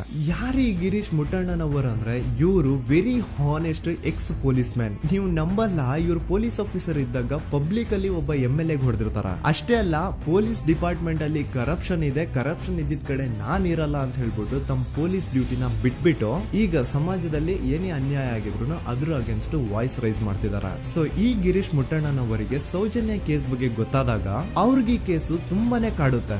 ಅಲ್ಲ, ಇಷ್ಟೊಂದು ವರ್ಷಗಳಾಗೋಯ್ತು ಆ ಹುಡುಗಿ ಜೊತೆ ಅನ್ಯಾಯ ಆಗಿ, ಸ್ಟಿಲ್ ಈ ಒಂದು ಕೇಸ್ ನ ಕನ್ಕ್ಲೂಷನ್ ಸಿಕ್ತಿಲ್ವಲ್ಲ, ಏನ್ ನಡೀತಿದೆ ಧರ್ಮಸ್ಥಳದಲ್ಲಿ ಅರ್ಥ ಆಗ್ತಿಲ್ವಲ್ಲ ಅಂತ ಈ ಗಿರೀಶ್ ಅವರು ತಮ್ಮ ಹಳೆ ಪೊಲೀಸ್ ಕಾಂಟ್ಯಾಕ್ಟ್ಸ್ ನ ಯೂಸ್ ಮಾಡ್ಕೊಂಡು ಆ ಸೌಜನ್ಯ ಕೇಸ್ ಫೈಲ್ ನ ಒಂದು ಕಾಪಿನ ತಮ್ಮ ಹತ್ರ ತರಿಸ್ಕೋತಾರ. ಆ ಒಂದು ಕೇಸ್ ಫೈಲ್ ಅಲ್ಲಿ ಸೌಜನ್ಯ ಬಗ್ಗೆ ಅಷ್ಟೇ ಅಲ್ಲದೆ ಸಂತೋಷ್ ರಾವ್ ಬಗ್ಗೆನೂ ಇನ್ಫಾರ್ಮೇಶನ್ ಇರುತ್ತೆ. ಅಂಡ್ ಗಿರೀಶ್ ಅವರು ಸಂತೋಷ್ ಬಗ್ಗೆ ಇರುವಂತಹ ಇನ್ಫಾರ್ಮೇಶನ್ ನೋಡ್ತಾ ಇರ್ಬೇಕಾದ್ರೆ ಅವರು ಒಂದು ವಿಷಯನ ನೋಟಿಸ್ ಮಾಡ್ತಾರ. ಅದೇನಂತಂದ್ರೆ ಪೊಲೀಸ್ ಅವರು ಸಂತೋಷ್ ರಾವ್ ನ ಬರೀ ಸೌಜನ್ಯ ಕೇಸ್ ಅಲ್ಲಿ ಒಂದೇ ಫಿಟ್ ಮಾಡಿರಲ್ಲ, ಸೌಜನ್ಯ ಸಾಯೋಕ್ಕಿಂತ 20 ದಿನ ಹಿಂದೆ ಧರ್ಮಸ್ಥಳದಲ್ಲೇ ನಡೆದಿರುವಂತಹ ಒಂದು ಕ್ರೈಮ್ ಅಲ್ಲಿನೂ ಸಹ ಸಂತೋಷ್ ರಾವೇ ಆರೋಪಿ ಅಂತ ಮೆನ್ಷನ್ ಮಾಡಿರ್ತಾರ. ಸೊ ಸೌಜನ್ಯ ಕೇಸ್ ಬಿಟ್ಟು ಆ ಇನ್ನೊಂದು ಕೇಸ್ ಯಾವುದು, ಅದಕ್ಕೂ ಸಂತೋಷ್ಗೂ ಏನ್ ಸಂಬಂಧ, ಅದ್ರಲ್ಲಿ ಯಾಕೆ ಸಂತೋಷ್ ನ ಪೊಲೀಸ್ ಅವರು ಫಿಟ್ ಮಾಡಿದ್ರು ಅಂತ ಪ್ರತಿಯೊಂದು ಹೇಳ್ತೀನಿ. ಆದ್ರೆ ನಾನಿಲ್ಲಿ ಯಾರ್ದೂ ರಿಯಲ್ ನೇಮ್ಸ್ ನ ಬಳಸಲ್ಲ, ಯಾಕಂದ್ರೆ ಮುಂದೆ ಕೇಸ್ ಅಲ್ಲಿ ತುಂಬಾ ದೊಡ್ಡ ಪವರ್ಫುಲ್ ವ್ಯಕ್ತಿಗಳ ಹೆಸರುಗಳು ಬರ್ತವೆ ಅಂಡ್ ನನ್ ವಿಡಿಯೋ ಯೂಟ್ಯೂಬ್ ಇಂದ ಡಿಲೀಟ್ ಆಗೋದು ನನ್ಗೆ ಇಷ್ಟ ಇಲ್ಲ. ಹಾಗಾಗಿ ನಾನಿಲ್ಲಿ ಯಾರ್ದೂ ರಿಯಲ್ ನೇಮ್ಸ್ ನ ಬಳಸ್ತಿಲ್ಲ. ಬಟ್ ಯಾರ ಬಗ್ಗೆ ಹೇಳ್ತಿದ್ದೀನಿ ಅಂತ ಒಂದ್ ಸ್ವಲ್ಪ ನೀವೇ ಅರ್ಥ ಮಾಡ್ಕೊಳ್ಳಿ. ನೋಡಿ, ಧರ್ಮಸ್ಥಳದಲ್ಲಿ ಮಾಫಿಯಾ ಕೈಂಡ್ ಆಫ್ ನಡೆಸ್ತಿರುವಂತಹ ಒಂದು ವೆರಿ ಪವರ್ಫುಲ್ ಗೌಡ್ರು ಕುಟುಂಬ ಇದೆ. ಇವ್ರ ಹತ್ರ ಬೇಜನ್ ಆಸ್ತಿ, ಬೇಜನ್ ದುಡ್ಡು, ಬೇಜನ್ ಪವರ್, ಬೇಜನ್ ಇನ್ಫ್ಲೂಯೆನ್ಸ್ ಎಲ್ಲಾನು ಇದೆ. ಆ ಊರಲ್ಲಿ ಈ ಗೌಡ್ರು ಕುಟುಂಬದ್ದು ಎಷ್ಟೊಂದು ಕಂಟ್ರೋಲ್ ಇದೆ ಅಂತಂದ್ರೆ ಅವ್ರನ್ನ ಎದುರು ಹಾಕೊಳ್ಳೋರೆ ಯಾರು ಇಲ್ಲ. ಅಂಡ್ ಈ ಒಂದು ಗೌಡ್ರು ಕುಟುಂಬ ಒಂದು ಪ್ರೈವೇಟ್ ಟ್ರಸ್ಟ್ ಹೆಸರಲ್ಲಿ ಒಂದು ವೆರಿ ಪಾಪ್ಯುಲರ್ ದೇವಸ್ಥಾನನ ಸುಮಾರು ವರ್ಷಗಳಿಂದ ತಲೆ ಮಾರುಗಳಿಂದನೂ ನಡ್ಸ್ಕೊಂಡ್ ಬಂದಿರ್ತಾರ. ಅದೇ ಒಂದು ದೇವಸ್ಥಾನದಲ್ಲಿ 60 ವರ್ಷ ವಯಸ್ಸಾಗಿರುವಂತಹ ನಾರಾಯಣ ಅನ್ನೋ ಒಬ್ಬ ವ್ಯಕ್ತಿ ಮಾವುತನಾಗಿ ಕೆಲಸ ಮಾಡ್ತಿರ್ತಾನೆ. ನಾರಾಯಣ ಅವ್ರ ತಂದೆನೂ ಅದೇ ದೇವಸ್ಥಾನದಲ್ಲಿ ಮಾವುತಾಗಿ ಕೆಲಸ ಮಾಡ್ತಾ ಇದ್ರು, ಅವ್ರ ತಂದೆನೂ ಅದೇ ದೇವಸ್ಥಾನದಲ್ಲಿ ಮಾವುತಾಗಿ ಕೆಲಸ ಮಾಡ್ತಾ ಇದ್ರು. ಸೊ ಹೀಗೆ ತಲೆ ಮಾರುಗಳಿಂದ ಮಾವುತ ಆಗಿನೇ ನಾರಾಯಣನ ಕುಟುಂಬ ಆ ಒಂದು ದೇವಸ್ಥಾನದಲ್ಲಿ ಕೆಲಸ ಮಾಡ್ತಾ ಇರುತ್ತೆ. ಸೊ ಒಮ್ಮೆ ತುಂಬಾ ವರ್ಷಗಳ ಹಿಂದೆ ನಾರಾಯಣ ಅವ್ರ ತಂದೆ ಆ ದೇವಸ್ಥಾನದಲ್ಲಿ ಮಾವುತಾಗಿ ಕೆಲಸ ಮಾಡ್ತಾ ಇರ್ಬೇಕಾದ್ರೆ ಆಗಿನ ದೇವಸ್ಥಾನದ ಧರ್ಮಾಧಿಕಾರಿ ಆ ಮಾವುತನ ಕೆಲಸದ ಮೇಲೆ ಇರುವಂತಹ ನಿಷ್ಠೆ, ಅವನ ನಿಯತ್ತು ಅಂಡ್ ತಲೆಮಾರುಗಳಿಂದ ಅವರು ದೇವಸ್ಥಾನಕ್ಕೆ ಸಲ್ಲಿಸ್ತಿರುವಂತಹ ಸೇವೆನ ಮೆಚ್ಚಿ ಆ ಧರ್ಮಾಧಿಕಾರಿ ಆ ನಾರಾಯಣ ಅವ್ರ ತಂದೆ ಆ ಮಾವುತನಿಗೆ ಒಂದು ಜಮೀನ್ ಕೊಡ್ತಾರೆ ಆಸ್ ಎ ಗಿಫ್ಟ್ ಆಗಿ. ಸೊ ಈಗ ಫ್ಲಾಶ್ ಬ್ಯಾಕ್ ಇಂದ ಒಂದ್ ಸ್ವಲ್ಪ ಮುಂದೆ ಬರುವ 2010-11ರಲ್ಲಿ ಯಾವೊಂದು ಜಮೀನ್ ಆಗಿನ ಧರ್ಮಾಧಿಕಾರಿ ನಾರಾಯಣ ಅವ್ರ ತಂದೆಗೆ ಆಸ್ ಎ ಗಿಫ್ಟ್ ಆಗಿ ಕೊಟ್ಟಿದ್ರು, ಈಗ ನಾರಾಯಣ ಅವ್ರ ತಂದೆ ಸತ್ ಹೋಗಿ ಆ ಒಂದು ಜಮೀನು ನಾರಾಯಣ ಹೆಸರಿಗೆ ಆಗಿರುತ್ತೆ. ಅಂಡ್ ಆಗಷ್ಟೇ ಗೊತ್ತಾಗುತ್ತೆ ಆ ಜಮೀನ್ ವೆರಿ ಆಪೋಸಿಟ್ ಒಂದು ದೊಡ್ಡ ಹೈವೇ ಬರ್ತಿದೆ ಅಂಡ್ ಅದರಿಂದ ಜಮೀನ ರೇಟು 10 ಪಟ್ಟು ಜಾಸ್ತಿ ಆಗುತ್ತೆ ಅಂತ. ಸೊ ಈ ವಿಷಯ ಗೊತ್ತಾಗಿ ನೋಡಿ, ದಾನ ಮಾಡದಂತಹ ಧರ್ಮಾಧಿಕಾರಿ ಅಂತೂ ಸತ್ ಹೋದ್ರು, ಆದ್ರೆ ಅವ್ರ ಮುಂದಿನ ಪೀಳಿಗೆ ಅವ್ರಿಗೆ ಈ ಜಮೀನ್ ಮೇಲೆ ಕಣ್ಬಿದ್ದು ನಾರಾಯಣ ಅವ್ರ ಹತ್ರ ಆ ಜಾಗನ ವಾಪಸ್ ಕೇಳ್ತಾರ. ಆದ್ರೆ ನಾರಾಯಣ ಕೊಡಲ್ಲ. ಇಲ್ಲ, ನಾನ್ ಯಾಕೆ ಕೊಡ್ಲಿ, ನಮ್ ತಂದೆಯಿಂದ ಸಿಕ್ಕಿರುವಂತಹ ಜಮೀನ್ ಇದು, ನಮ್ ತಂದೆಯ ಕೊನೆ ಗುರುತು ಇದು ನನ್ನ ಹತ್ರ ಇರೋದು, ಸೊ ಇದನ್ನ ನಾನು ಯಾವುದೇ ಕಾರಣಕ್ಕೂ ಬಿಟ್ಕೊಡಲ್ಲ ಅಂತ ಆ ಗೌಡ್ರು ಕುಟುಂಬನ ನಾರಾಯಣ ಎದುರು ಹಾಕೋತಾರ. ಆಗ ಗೌಡ್ರು ಕುಟುಂಬದವ್ರಿಗೆ ಕೋಪ ಬಂದು ಅವ್ರೇನ್ ಮಾಡ್ತಾರೆ ಅಂದ್ರೆ ನಾರಾಯಣ ಮನೆಗೆ ನೀರಿನ ಸಪ್ಲೈ ಇರುತ್ತಲ್ವಾ ಅದನ್ನ ಬಂದ್ ಮಾಡ್ತಾರ, ಎಲೆಕ್ಟ್ರಿಸಿಟಿ ಸಪ್ಲೈನು ಕಟ್ ಆಫ್ ಮಾಡ್ತಾರ, ಊರಲ್ಲಿರುವಂತಹ ಎಲ್ಲಾ ಚರಂಡಿಗಳನ್ನ ಕ್ಲೀನ್ ಮಾಡಿ ಆ ಕಸ ಏನಿರುತ್ತೋ ಅದನ್ನ ತಂದು ನಾರಾಯಣ ಮನೆ ಮುಂದೆ ಹಾಕ್ತಾರ. ಇಷ್ಟೇ ಅಲ್ಲ, ನಾರಾಯಣ ಅವ್ರ ಹೆಂಡತಿ ಮಕ್ಕಳು ಎಲ್ಲಾದ್ರೂ ಆಚೆ ಹೋಗ್ತಾ ಬರ್ತಾ ಇದ್ರೆ ಅವ್ರನ್ನ ಕೆಟ್ಟದಾಗ ಬೈಯೋದು, ಹೊಡ್ಕೊಳ್ಳೋದು, ಬಡ್ಕೊಳ್ಳೋದೆಲ್ಲ ಮಾಡ್ತಿರ್ತಾರ. ಇಷ್ಟೆಲ್ಲ ಆಗ್ತಾ ಇದ್ರು ಸ್ಟಿಲ್ ನಾರಾಯಣ ಮಾತ್ರ ಆ ಜಾಗನ ಬಿಟ್ಕೊಡಲ್ಲ. ಆ ಜಾಗದ್ಗೋಸ್ಕರ ನೀನ್ ಬೇಕಿದ್ರೆ ಇದನ್ನೆಲ್ಲ ಸಹಿಸ್ಕೊಂಡಿರಪ್ಪ, ನಮ್ ಕೈಲಂತೂ ಆಗಲ್ಲ ಅಂತ ನಾರಾಯಣನ ಹೆಂಡತಿ ಮಕ್ಕಳು ಅವನ್ನ ಬಿಟ್ಟು ಬೇರೆ ಊರಿಗೆ ಹೋಗ್ಬಿಡ್ತಾರ. ಈಗ ಮನೆಯಲ್ಲಿ ನಾರಾಯಣ ಅಂಡ್ 45 ವರ್ಷ ವಯಸ್ಸಿರುವಂತಹ ನಾರಾಯಣ ಅವ್ರ ತಂಗಿ ಯಮುನಾ ಅವ್ರು ಮಾತ್ರ ಇಬ್ರೇ ಇರ್ತಾ ಇದ್ರು. ಸೊ ಒಂದೊಳ್ಳೆ ಅವಕಾಶ ನೋಡ್ಕೊಂಡು 21 ಸೆಪ್ಟೆಂಬರ್ 2012 ಮನೆಯಲ್ಲಿ ನಾರಾಯಣ ಹಾಗೂ ಯಮುನಾ ಇರ್ಬೇಕಾದ್ರೆ ಯಾರೋ ಮನೆ ಒಳಗಡೆ ನುಗ್ಗಿ ನಾರಾಯಣನ್ಗೆ ಹೊಡೆದು ಯಮುನಾಗೂ ಸಹ ಹೊಡೆದು ನಂತರ ಅವಳು ಮಾಡಿ ದೆನ್ ನಾರಾಯಣ ಹಾಗೂ ಯಮುನನ ತಲೆನ ಒಂದು ರುಬ್ಬೋ ಗುಂಡಿಂದ ಚಚ್ಚಿ ಸಾಯಿಸ್ಬಿಡ್ತಾರ. ಈ ಕೊಲೆ ಆಗಿದ್ದು ಕಳ್ಳತನಗೋಸ್ಕರ ಅಂತ ಪೊಲೀಸ್ ಅವರು ತಮ್ಮ ರಿಪೋರ್ಟ್ ಅಲ್ಲಿ ಬರೀತಾರ. ಆದ್ರೆ ಪಾಯಿಂಟ್ ಏನ್ ಗೊತ್ತಾ, ಆ ಮನೇಲಿ ಒಂದ್ ಸ್ವಲ್ಪನೂ ಹಣ ಆಗ್ಲಿ ಅಥವಾ ಬಂಗಾರ ಆಗ್ಲಿ ಕಳ್ಳತನ ಆಗಿರಲ್ಲ. ಕಳ್ಳತನ ಆಗಿರೋದು ಕೇವಲ ಆ ಮೇನ್ ರೋಡ್ ಅಲ್ಲಿ ಇದ್ದಂತಹ ಪ್ರಾಪರ್ಟಿ ಪೇಪರ್ಸ್. ಎಂತ ಕೋಇನ್ಸಿಡೆನ್ಸ್ ನೋಡಿ, ಯಾವ ಒಂದು ಜಮೀನಿನ ಪತ್ರ ನಾರಾಯಣ ಮನೆಯಿಂದ ಕಳ್ಳತನ ಆಗಿದ್ವೋ ಅದೇ ಒಂದು ಜಮೀನಲ್ಲಿ 10 ವರ್ಷ ಆದ ನಂತರ ಒಂದು ದೊಡ್ಡ ಹೋಟೆಲ್ ಸ್ಥಾಪನೆ ಆಗುತ್ತೆ ಅಂಡ್ ಆ ಹೋಟೆಲ್ ನ ಇನಾಗ್ರೇಷನ್ ಗೆ ಚಿಕ್ಕ ಗೌಡ್ರು ಬರ್ತಾರ. ಸೊ ಈಗೇನು ನಾರಾಯಣ ಹಾಗೂ ಯಮುನನ ಕೊಲೆ ಆಗಿದ್ಯೋ ಇದಾಗಿದ್ದು 20 ದಿನ ಆದ್ಮೇಲೆ ಸೌಜನ್ಯ ಜೊತೆ ಅಂತ ನಿರ್ದಯ ಘಟನೆ ಆಗಿದ್ದು. ಸೊ ಪೊಲೀಸ್ ಅವರು ಸೌಜನ್ಯ ಕೇಸ್ ಅಲ್ಲಿ ಸಂತೋಷ್ ರಾವ್ನ ಫಿಟ್ ಮಾಡೋದಲ್ದೆ ಈ ಒಂದು ನಾರಾಯಣ ಹಾಗೂ ಯಮುನಾ ಕೇಸ್ ಅಲ್ಲೂ ಸಹ ಸಂತೋಷ್ ರಾವ್ನೆ ಫಿಟ್ ಮಾಡಿರ್ತಾರ. ಇಲ್ಲಿ ಡೇಟ್ಸ್ ನ ಸ್ವಲ್ಪ ನೆನ್ಪಿಟ್ಕೊಳ್ಳಿ. ನಾರಾಯಣ ಹಾಗೂ ಯಮುನನ ಕೊಲೆ ಆಗಿದ್ದು 21 ಸೆಪ್ಟೆಂಬರ್ 2012 ಅಂಡ್ ಸಂತೋಷ್ ರಾವ್ ಧರ್ಮಸ್ಥಳಕ್ಕೆ ಬಂದಿದ್ದು 9 ಅಕ್ಟೋಬರ್ 2012, 20 ದಿನ ಆದ್ಮೇಲೆ. ಸೊ ನಾರಾಯಣ ಹಾಗೂ ಯಮುನನ ಕೊಲೆ ಆದಾಗ ಊರಲ್ಲೇ ಇಲ್ದೆ ಎಲ್ಲೋ ಶೃಂಗೇರಿಯಲ್ಲಿ ಯಾವುದೋ ಒಂದು ಹೋಟೆಲ್ ಅಲ್ಲಿ ಕೆಲಸ ಮಾಡ್ತಿದ್ದಂತಹ ಸಂತೋಷ್ ರಾವ್ ಹೇಗೆ ಈ ಒಂದು ಕೇಸಲ್ಲಿ ಆರೋಪಿ ಆಗ್ತಾನೆ? ಸೊ ಇದೇ ಒಂದು ಪಾಯಿಂಟ್ ನ ನೋಟಿಸ್ ಮಾಡಿ ಗಿರೀಶ್ ಮುಟ್ಟಣ್ಣನವರು ಧರ್ಮಸ್ಥಳಕ್ಕೆ ಬಂದು ಸಂತೋಷ್ ನ ಲಾಯರ್ ಜೊತೆ ಡಿಸ್ಕಸ್ ಮಾಡ್ತಾರ. ದೆನ್ ಫೈನಲಿ ಏನು ತಪ್ಪು ಮಾಡದೆ ಸುಳ್ಳು ಆರೋಪಗಳಿಂದ ಕರಪ್ಟ್ ಪೊಲೀಸ್ ಆಫೀಸರ್ಸ್ ನ ಮಿಸ್ಲೀಡಿಂಗ್ ಇನ್ವೆಸ್ಟಿಗೇಷನ್ ಇಂದ ಸಂತೋಷ್ ರಾವ್ ತನ್ನ ಜೀವನದ 8-10 ವರ್ಷನ ಜೈಲಲ್ಲಿ ಕಳೆದು ಫೈನಲಿ ರಿಲೀಸ್ ಆಗ್ತಾನೆ. ಒಂಥರ ಈ ಕೇಸ್ ಇಂದ ಸಂತೋಷ್ ರಾವ್ನ ಇಡೀ ಲೈಫ್ ಸ್ಪಾಯ್ಲ್ ಆಗೋಯ್ತು. ಈಗ ಸಂತೋಷ್ ರಾವ್ ರಿಯಲ್ ಆರೋಪಿ ಅಲ್ಲ ಅಂತ ಕೋರ್ಟ್ ಅಲ್ಲಿ ಪ್ರೂವ್ ಆಯ್ತು. ಹಾಗಿದ್ರೆ ರಿಯಲ್ ಆರೋಪಿ ಯಾರು? ಪೊಲೀಸ್ ಅವರು ಯಾಕೆ ಕೇಸಲ್ಲಿ ಇಷ್ಟೊಂದು ಅನ್ಫೇರ್ ಇನ್ವೆಸ್ಟಿಗೇಷನ್ ಮಾಡಿದ್ರು?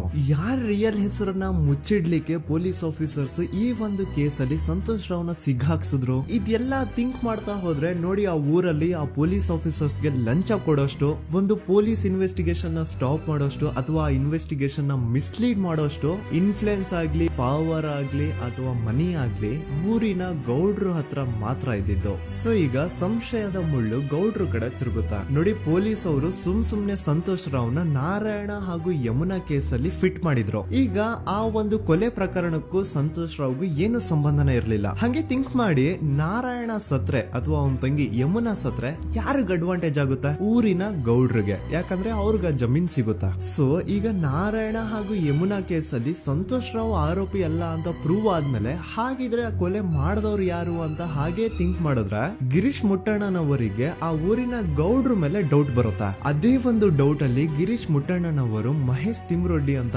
ಇನ್ನೊಬ್ರ ಜೊತೆ ಸೇರ್ಕೊಂಡು ಈ ಹಿಂದೆ ಆ ಒಂದು ಊರಲ್ಲಿ ಆ ಧರ್ಮಸ್ಥಳದಲ್ಲಿ ಈ ಊರಿನ ಗೌಡ್ರು ಯಾವ್ದಾವ್ದೆಲ್ಲ ಕ್ರೈಮ್ ಗಳು ಮಾಡಿದಾರೆ ಅಂತ ಊರಿನ ಜನರಿಂದ ತಿಳ್ಕೊತಾರ. ನಂತರ ಆ ಊರಿನ ಜನ ಯಾವ್ದಾವ್ದೆಲ್ಲ ಮ್ಯಾಟರ್ಸ್ ಹೇಳಿದ್ರು ಆ ಕೇಸ್ ಫೈಲ್ಸ್ ನೆಲ್ಲ ತಿರುಗಿಸಿ ಮುರುಗಿಸಿ ನೋಡಿದಾಗ ನೀವು ನಂಬಲ್ಲ, ಸೌಜನ್ಯ ಕೇಸ್ ಏನೇನು ಅಲ್ಲ, ಅದಕ್ಕಿಂತ ಭೀಕರ ಕೊಲೆಗಳು ಧರ್ಮಸ್ಥಳದಲ್ಲಿ ಆಗಿವೆ ಅಂಡ್ ಎಲ್ಲಾ ಕೊಲೆಗಳ ಹಿಂದೆ ಗೌಡ್ರು ಕುಟುಂಬದ್ದೇ ಕೈ ಇದೆ ಅಂತ ಎದ್ದು ಕಾಣಿಸುತ್ತೆ.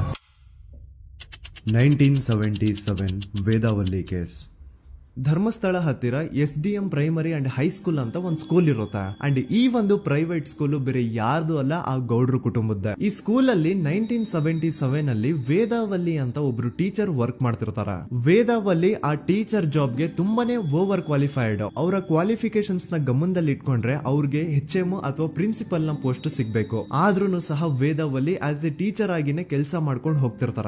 ಒಮ್ಮೆ ಏನಾಗುತ್ತೆ, ಸ್ಕೂಲ್ ಅಲ್ಲಿ ಪ್ರಿನ್ಸಿಪಲ್ ನ ಪೋಸ್ಟ್ ಖಾಲಿ ಆಗುತ್ತೆ ಅಂಡ್ ಆ ಒಂದು ಪೋಸ್ಟ್ ಗೆ ಎಲ್ರು ಏನ್ ಅನ್ಕೊಳ್ತಾರೆ, ವೇದಾವಲ್ಲಿನೇ ಸೆಲೆಕ್ಟ್ ಮಾಡೋದು ಅಂತ. ಆದ್ರೆ ವೇದಾವಲ್ಲಿಯ ಕ್ಯಾಸ್ಟ್ ಬೇರೆ ಇದೆ ಅನ್ನೋ ಒಂದೇ ಒಂದು ಕಾರಣಕ್ಕೆ ಆ ಪ್ರಿನ್ಸಿಪಲ್ ನ ಪೋಸ್ಟ್ ವೇದಾವಲ್ಲಿಗೆ ಸಿಗದೆ ಬೇರೆ ಯಾರನ್ನೋ ತಂದು ಕೂರಿಸ್ಬಿಟ್ಟಿರ್ತಾರ. ಇದರಿಂದ ಟೀಚರ್ ವೇದಾವಲ್ಲಿಗೆ ತುಂಬಾ ಕೋಪ ಬಂದು ಅವ್ರ ಸ್ಕೂಲ್ ಮುಂದೆ ಪ್ರೊಟೆಸ್ಟ್ ಮಾಡೋದ್ ಸ್ಟಾರ್ಟ್ ಮಾಡ್ತಾರ ಅಂಡ್ ಈ ವಿಷಯ ಸ್ಕೂಲ್ ನ ಓನರ್ಸ್ ಗೆ ಇಷ್ಟ ಆಗಲ್ಲ. ಸೊ ಅವರು ಆ ಕೋಪನ ಹಾಗೆ ಮನ್ಸಲ್ಲಿ ಇಟ್ಕೊಂಡಿರ್ತಾರ.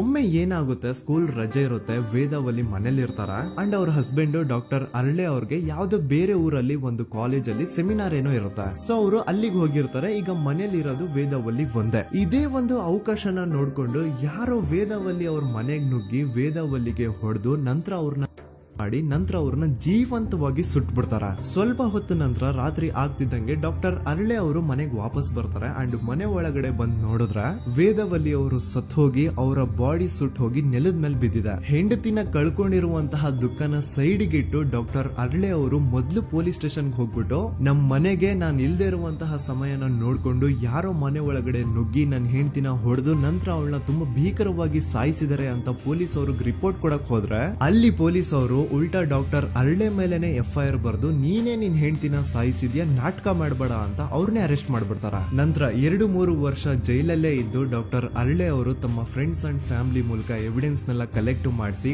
ತಾನ ಕೊಲೆನ ಮಾಡಿಲ್ಲ, ತಾನ್ ತನ್ನ ಹೆಂಡತಿನ ಸಾಯಿಸಿಲ್ಲ ಅಂತ ಕೋರ್ಟ್ ಅಲ್ಲಿ ಪ್ರೂವ್ ಮಾಡ್ಕೊಂಡು ಜೈಲಿಂದ ರಿಲೀಸ್ ಆಗ್ತಾರ. ಸೊ ಈಗ ಡಾಕ್ಟರ್ ಅರಳೆ ಅವರು ಈ ಒಂದು ಕ್ರೈಮ್ ನ ಮಾಡಿಲ್ಲ ಅಂತಂದ್ರೆ ವೇದವಲ್ಲಿನ ಅಷ್ಟು ಭೀಕರವಾಗಿ ಸಾಯಿಸಿದವ್ರು ಯಾರು, ಈ ವಿಷಯ ಇವತ್ತಿನವರೆಗೂ ಗೊತ್ತಾಗಿಲ್ಲ. 1986 ಅಲ್ಲಿ ನಡೆದಂತಹ ಪದ್ಮಲತಾ ಕೇಸ್. ಪದ್ಮಲತಾ ಅವ್ರ ತಂದೆ ಕಮ್ಯುನಿಸ್ಟ್ ಪಾರ್ಟಿನ ಲೀಡರ್ ಇರ್ತಾರೆ. ಅವ್ರ ರಿಯಲ್ ನೇಮ್ ಏನು ಅಂತ ನಮಗ್ ಗೊತ್ತಾಗಿಲ್ಲ, ಬಟ್ ಈ ವಿಡಿಯೋದಲ್ಲಿ ಅವ್ರ ಹೆಸರು ಲಕ್ಷ್ಮಣ್ ಅಂತ ಅನ್ಕೊಳ್ಳಿ. ಸೊ ಕಮ್ಯುನಿಸ್ಟ್ ಪಾರ್ಟಿನ ಲೀಡರ್ ಇರುವಂತಹ ಲಕ್ಷ್ಮಣ್ ಅವ್ರಿಗೆ ಊರಲ್ಲಿ ತುಂಬಾನೇ ಸಪೋರ್ಟ್ ಇರುತ್ತೆ, ಊರಿನ ಜನರ ಫೇವ್ರೇಟ್ ಇರ್ತಾರೆ ಇವರು. ಅಂಡ್ ಅದೇ ವರ್ಷ ಅಂದ್ರೆ 1986 ಅಲ್ಲಿ ಪಂಚಾಯತ್ ಎಲೆಕ್ಷನ್ ಬೇರೆ ಇರುತ್ತೆ ಅಂಡ್ ಎಲ್ರಿಗೂ ಗೊತ್ತಿತ್ತು ಲಕ್ಷ್ಮಣೆ ಗೆಲ್ಲೋದು ಅಂತ. ಆ ಪಂಚಾಯತ್ ಎಲೆಕ್ಷನ್ ಅಲ್ಲಿ ಲಕ್ಷ್ಮಣ್ಣ ಆಪೋಸಿಟ್ ಗೌಡ್ರಿಗೆ ತುಂಬಾ ಬೇಕಾಗಿರೋರು ಒಬ್ರು ನಿಂತಿರ್ತಾರ ಅಂಡ್ ಅವ್ರಿಗೂ ಗೊತ್ತಿತ್ತು ಎಲೆಕ್ಷನ್ ಏನಾದ್ರು ಆದ್ರೆ ಲಕ್ಷ್ಮಣ ಎಲೆಕ್ಷನ್ ಅಲ್ಲಿ ಗೆಲ್ಲೋದು ಅಂತ. ಸೊ ಎಲ್ಲಿ ಸೋತೋಗ್ಬಿಡ್ತೀವೋ ಅನ್ನೋ ಭಯಕ್ಕೆ ಆ ಗೌಡ್ರು ಕಡೆ ಅವ್ರು ಏನ್ ಮಾಡ್ತಾರೆ, ಲಕ್ಷ್ಮಣ್ನ ಅಪ್ರೋಚ್ ಮಾಡಿ ಮುಚ್ಕೊಂಡು ಈ ಪಂಚಾಯತ್ ಎಲೆಕ್ಷನ್ ಅಲ್ಲಿ ನಿನ್ ನಾಮಿನೇಷನ್ ನ ಕ್ಯಾನ್ಸಲ್ ಮಾಡು ಅಂತ ವಾರ್ನಿಂಗ್ ಕೊಡ್ತಾರ. ಆದ್ರೆ ಲಕ್ಷ್ಮಣ್ ಅವರು ಅಂಜದೆ ನೀವ್ ಏನ್ ಮಾಡ್ತಿರೋ ಮಾಡ್ಕೊಳ್ರಿ, ಆದ್ರೆ ನಾನ್ ಮಾತ್ರ ನಾಮಿನೇಷನ್ ನ ಕ್ಯಾನ್ಸಲ್ ಮಾಡಲ್ಲ ಅಂತ ಆ ಗೌಡ್ರು ಕುಟುಂಬನ ಎದುರು ಹಾಕೋತಾರ. ದೆನ್ ಎಂತ ಕೋಇನ್ಸಿಡೆನ್ಸ್ ನೋಡಿ, ನೆಕ್ಸ್ಟ್ ಡೇನೆ ಲಕ್ಷ್ಮಣ್ ಅವ್ರ ಮಗಳು ಪದ್ಮಲತಾ ಕಿಡ್ನಾಪ್ ಆಗ್ತಾಳ. ಸುಮಾರು 56 ದಿನ ಅವಳನ್ನ ಯಾರೋ ಕಿಡ್ನಾಪ್ ಮಾಡ್ತಾರೆ ಅಂಡ್ ಆ 56 ದಿನ ಡೈಲಿ ಅವಳನ್ನ ಶೋಷಣೆ ಕೂಡ ಮಾಡ್ತಾರೆ. ನಂತರ 56 ದಿನ ಆದ್ಮೇಲೆ ಪದ್ಮಲತನ ಬಾಡಿ ನೇತ್ರಾವತಿ ನದಿಲಿ ತೇಲ್ತಾ ಸಿಗುತ್ತಾ. ಆಸ್ ಎಕ್ಸ್ಪೆಕ್ಟೆಡ್ ಈ ಕೇಸಲ್ಲೂ ಪೊಲೀಸ್ ಅವ್ರ ಕಡೆಯಿಂದ ಪ್ರಾಪರ್ ಇನ್ವೆಸ್ಟಿಗೇಷನ್ ಆಗಲ್ಲ ಅಂಡ್ ಯಾರ್ ಪದ್ಮಲತನ ಕಿಡ್ನಾಪ್ ಮಾಡಿದ್ರು, ಯಾರು ಅವಳನ್ನ 15 ದಿನವರೆಗೂ ಶೋಷಣೆ ಮಾಡಿ ನಂತರ ಅವಳನ್ನ ಅಷ್ಟು ಭೀಕರವಾಗಿ ಸಾಯಿಸಿದ್ರು ಅಂತ ಇವತ್ತಿನ ದಿನದವರೆಗೂ ಗೊತ್ತಾಗಿಲ್ಲ. ಮತ್ತೆ ನಮಗೆ ಗೊತ್ತಾದದು 22ಕ್ಕೆ ಸ್ಕೂಲ್ ಡೇ 56 ದಿನ ಕಳೆದು ಹೊಳೆಯಲ್ಲಿ ಹೆಣ ಉಂಡು ಅಂತ ಕೇಳಿ ಪೊಲೀಸಿನವರು ಬರುವಾಗ ಬಂದು ಹೇಳುವಾಗ ನಮಗೆ ಗೊತ್ತಾಗ ಅವರು ನನ್ನನ್ನು ಕರ್ಕೊಂಡೋಗಿ ಅಲ್ಲಿ ಹೋಗಿದೆ.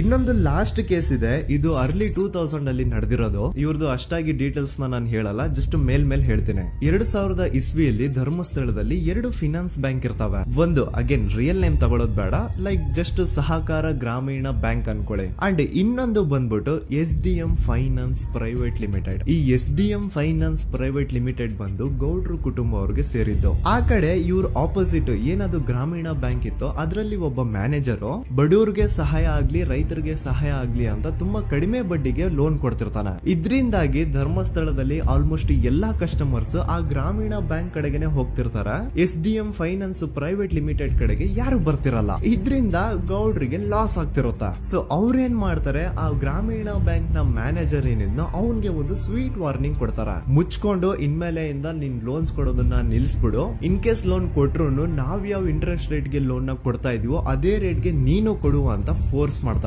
ಆದ್ರೆ ಆ ಗ್ರಾಮೀಣ ಬ್ಯಾಂಕ್ ನ ಮ್ಯಾನೇಜರು ಇದ್ಯಾವುದನ್ನು ಕಿವಿಗೆ ಹಾಕೊಳ್ಳಾರ್ದೆ ಅವನ್ ಕೆಲಸ ಅವ್ನ್ ಮಾಡ್ಕೊಂಡು ಹೋಗ್ತಾನ. ದೆನ್ ಸಡನ್ಲಿ ಒಂದು ದಿನ ಬ್ಯಾಂಕ್ ಮ್ಯಾನೇಜರ್ ನ ಹೆಂಡತಿನ ಮನೆ ಒಳಗಡೆನೆ ನುಗ್ಗಿ ಯಾರು ಮಾಡಿ ತುಂಬಾ ಭೀಕರವಾಗಿ ಸಾಯಿಸ್ಬಿಡ್ತಾರ. ಇದರ ರಿಗಾರ್ಡಿಂಗ್ ಆ ಬ್ಯಾಂಕ್ ಮ್ಯಾನೇಜರ್ ಪೊಲೀಸ್ ಸ್ಟೇಷನ್ ಅಲ್ಲಿ ಕಂಪ್ಲೇಂಟ್ ಕೊಡಕ್ ಹೋದ್ರೆ ಪೊಲೀಸ್ ಅವರು ಉಲ್ಟಾ ಆ ಬ್ಯಾಂಕ್ ಮ್ಯಾನೇಜರ್ ಹೆಸರಲ್ಲೇ FIR ಬರ್ದು ನೀನೇ ನಿನ್ ಹೆಂಡತಿನ ಸಾಯಿಸಿದ್ಯಾ ಅಂತ ಅವನ್ನೇ ಅರೆಸ್ಟ್ ಮಾಡ್ಬಿಡ್ತಾರ. ನಂತರ 1-2-3 ವರ್ಷ ಆ ಬ್ಯಾಂಕ್ ಮ್ಯಾನೇಜರ್ ಜೈಲಲ್ಲಿ ಇರ್ತಾನೆ. ಅದಾದ್ಮೇಲೆ ಅವನ ಕ್ರೈಮ್ ನ ಮಾಡಿಲ್ಲ ಅಂತ ಕೋರ್ಟ್ ಅಲ್ಲಿ ಪ್ರೂವ್ ಆಗುತ್ತೆ. ಆದ್ರೆ ರಿಯಲ್ ಕ್ರೈಮ್ ಮಾಡಿದವರು ಯಾರು ಅಂತ still it's A question mark. And ಇನ್ನೊಂದು ನಾರಾಯಣ ಅಂಡ್ ಯಮುನಾ ಕೇಸ್ ಬಗ್ಗೆ ಅಂತೂ ನಾನು ಆಗ್ಲೇ ನಿಮ್ಗೆ ಎಕ್ಸ್ಪ್ಲೇನ್ ಮಾಡಿದೆ. ಸೊ ಎಂತ ಕೋಇನ್ಸಿಡೆನ್ಸ್ ಗಳು ನೋಡಿ, ಯಾರೆಲ್ಲ ಆ ಧರ್ಮಸ್ಥಳದಲ್ಲಿ ಗೌಡ್ರು ಕುಟುಂಬನ ಎದುರಾಕೊಂಡಿದಾರೋ ಅವ್ರ ಜೀವನದಲ್ಲಿ ಏನೋ ಒಂದು ತುಂಬಾ ದೊಡ್ಡ ದುರಂತ ನಡೆದು ಹೋಗುತ್ತಾ. ಅಂಡ್ ಸರ್ಪ್ರೈಸಿಂಗ್ಲಿ ಅವ್ರ ಕೇಸಲ್ಲಿ ಪೊಲೀಸ್ ಅವ್ರ ಕಡೆಯಿಂದ ಪ್ರಾಪರ್ ಇನ್ವೆಸ್ಟಿಗೇಷನ್ ಆಗಲ್ಲ ಅಂಡ್ ಯಾರ ಕ್ರೈಮ್ ನ ಮಾಡಿದ್ರು ಅಂತ ಯಾವತ್ತೂ ಹೊರಗ್ ಬರೋದೇ ಇಲ್ಲ. ಸೊ ಈ ಗೌಡ್ರು ಕುಟುಂಬದವರು ಧರ್ಮಸ್ಥಳದಲ್ಲಿ ಬೇಜನ್ ಕರ್ಮಕಾಂಡಗಳನ್ನ ಮಾಡಿದ್ದಾರೆ ಅಂಡ್ ಅವ್ರ ಪವರ್ ಅಂಡ್ ಅವ್ರಿಗಿರುವಂತಹ ಇನ್ಫ್ಲೂಯೆನ್ಸ್ ಇಂದ ಆ ಎಲ್ಲಾ ಕೇಸ್ ನ ಮುಚ್ಚಾಕಿದ್ದಾರೆ ಅಂತ ಮಹೇಶ್ ಹಾಗೂ ಗಿರೀಶ್ ಮುಟ್ಟಣ್ಣನವರ ಹೇಳಿಕೆ ಆಗಿದೆ. ಸೊ ಗೌಡ್ರು ಫ್ಯಾಮಿಲಿನ ಟ್ರ್ಯಾಕ್ ರೆಕಾರ್ಡ್ ನೋಡಿದ್ರೆ ಧರ್ಮಸ್ಥಳದಲ್ಲಿ ಒಂದು ಹುಡುಗಿನ ರೇಪ್ ಅಂಡ್ ಮರ್ಡರ್ ಮಾಡಿ ದೆನ್ ಪೊಲೀಸ್ ಅವ್ರಿಗೆ ಲಂಚ ಕೊಟ್ಟು ಇನ್ವೆಸ್ಟಿಗೇಷನ್ ನ ಮಿಸ್ಲೀಡ್ ಮಾಡೋಷ್ಟು ಪವರ್ ಇನ್ಫ್ಲೂಯೆನ್ಸ್ ಈ ಗೌಡ್ರು ಕುಟುಂಬಕ್ಕೆ ಮಾತ್ರ ಇರೋದು. ಈಗ ಸಂತೋಷ್ ರಾವ್ ಅಂತೂ ಸೌಜನ್ಯ ಕೇಸಲ್ಲಿ ಆರೋಪಿ ಅಲ್ಲ ಅಂತ ಪ್ರೂವ್ ಆಯ್ತು. ಹಾಗಿದ್ರೆ ರಿಯಲ್ ಆರೋಪಿ ಯಾರು? ನೆನಪು ಮಾಡ್ಕೊಳ್ಳಿ, 11 ಅಕ್ಟೋಬರ್ 2012 ಸಂಜೆ 5 ಗಂಟೆ ಹಾಗೆ ಬಾಹುಬಲಿ ಬೆಟ್ಟದಲ್ಲಿ ಸಂತೋಷ್ ರಾವ್ ತನ್ನ ಪಾಡಿಗೆ ತಾನು ಸೀನರೀಸ್ ನ ಎಂಜಾಯ್ ಮಾಡ್ಕೊಂಡು ಸುಮ್ನೆ ಕೂತಿರ್ಬೇಕಾದ್ರೆ ಅವನ ಹತ್ರ 5 ಜನ ಕಿಡಿಗೇಡಿಗಳು ಬಂದು ಜಗಳ ತೆಗಿತಾರ. ಆ 5 ಜನ ಕಿಡಿಗೇಡಿಗಳು ಯಾರು ಅಂತ ನಾನು ಇಲ್ಲಿವರೆಗೂ ನಿಮ್ಗೆ ಹೇಳಿಲ್ಲ. ಸೊ ಅವರು ಬೇರೆ ಯಾರು ಅಲ್ಲ, ಚಿಕ್ಕ ಗೌಡ್ರು ಮಗ ನಿಶಾಂತ್ ಜೈನ್ ನ ವೆರಿ ಕ್ಲೋಸ್ ಫ್ರೆಂಡ್ಸ್. ಅವ್ರು ದಣಿ ಮಾಡಿರುವಂತಹ ಕ್ರೈಮ್ ಅಲ್ಲಿ ಬೇರೆ ಯಾರನ್ನಾದ್ರೂ ಸಿಗಿಸ್ಬೇಕಲ್ಲ ಅಂತ ಇವ್ರು ಬಕ್ರ ಹುಡುಕ್ತಾ ಇರ್ಬೇಕಾದ್ರೆ ಆಗ ಇವ್ರಿಗೆ ಸಿಗೋದೆ ಸಂತೋಷ್ ರಾವ್. ಅಗೇನ್ ಇನ್ನೊಂದು ಎಂತ ಕೋಇನ್ಸಿಡೆನ್ಸ್ ನೋಡಿ, ಸಂತೋಷ್ ರಾವ್ ಸೌಜನ್ಯ ಕೇಸಲ್ಲಿ ಅರೆಸ್ಟ್ ಆದ ನಂತರ ಚಿಕ್ಕ ಗೌಡ್ರು ಮಗ ನಿಶಾಂತ್ ಜೈನ್ ದೇಶನೇ ಬಿಟ್ಟು ಹೋಗ್ಬಿಡ್ತಾನ. ಈ ಕೇಸಲ್ಲಿ ಚಿಕ್ಕ ಗೌಡ್ರು ಮಗ ಇನ್ವಾಲ್ವ್ಮೆಂಟ್ ಇದೆ ಅಂತ ಯಾರಿಗೂ ಡೌಟೇ ಬರ್ತಾ ಇರ್ಲಿಲ್ಲ. ಡೌಟ್ ಯಾವಾಗ ಬಂತು ಅಂದ್ರೆ ಆ 5 ಜನ ಕಿಡಿಗೇಡಿಗಳು ಯಾರು ಸಂತೋಷ್ ನ ಈ ಒಂದು ಕೇಸಲ್ಲಿ ಸಿಗಾಕ್ಸಿದ್ರು ಆ 5 ಜನರಲ್ಲಿ ಒಬ್ಬ ರವಿ ಪೂಜಾರಿ ಅಂತಾನು ಇರ್ತಾನೆ.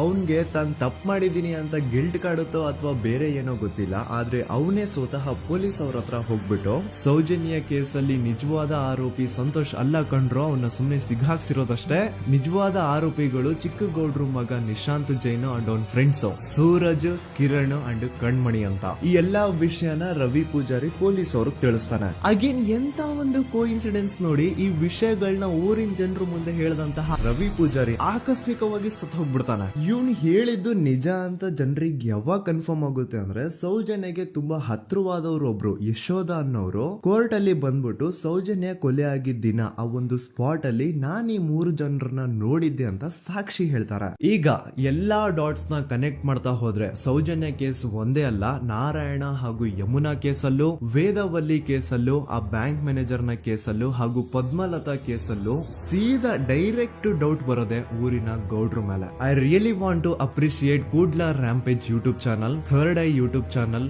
ಗಿರೀಶ್ ಮುಟ್ಟಣ್ಣನವರು ಸರ್ ಹಾಗೂ ಮಹೇಶ್ ಅವರು ಅಂಡ್ ಆಲ್ ಅದರ್ಸ್. ಇವರ ಕಾನ್ಸ್ಟೆಂಟ್ ಎಫರ್ಟ್ಸ್ ಇಂದಾನೆ ಸತ್ಯ ಏನಂತ 1 by 1 ಹೊರಗೆ ಬರ್ತಿದೆ and they are trying their level best to catch real criminals. At present Sowjanya case ಬಗ್ಗೆ ಅಪ್ಡೇಟ್ ಏನು ಅಂತಂದ್ರೆ ಹೈಕೋರ್ಟ್ ವರೆಗೂ ಈ ಒಂದು ಕೇಸ್ ಹೋಗಿದೆ ಅಂಡ್ ಈ ಕೇಸ್ ಅಲ್ಲಿ ಈಗ ಇನ್ನೊಮ್ಮೆ ಮತ್ತೆ ಫ್ರೆಶ್ ಆಗಿ ರೀಇನ್ವೆಸ್ಟಿಗೇಷನ್ ಸ್ಟಾರ್ಟ್ ಆಗಬೇಕು ಅಂತ ಹೋರಾಟ ನಡೀತಿದೆ. ಸದುತ ಪ್ರಜೆಗಳೇ, ಇದಾಗಿತ್ತು ಸೌಜನ್ಯ ಕೇಸ್ ಬಗ್ಗೆ ನಮ್ಮ ಒಂದು ಡೀಟೇಲ್ಡ್ ವಿಡಿಯೋ.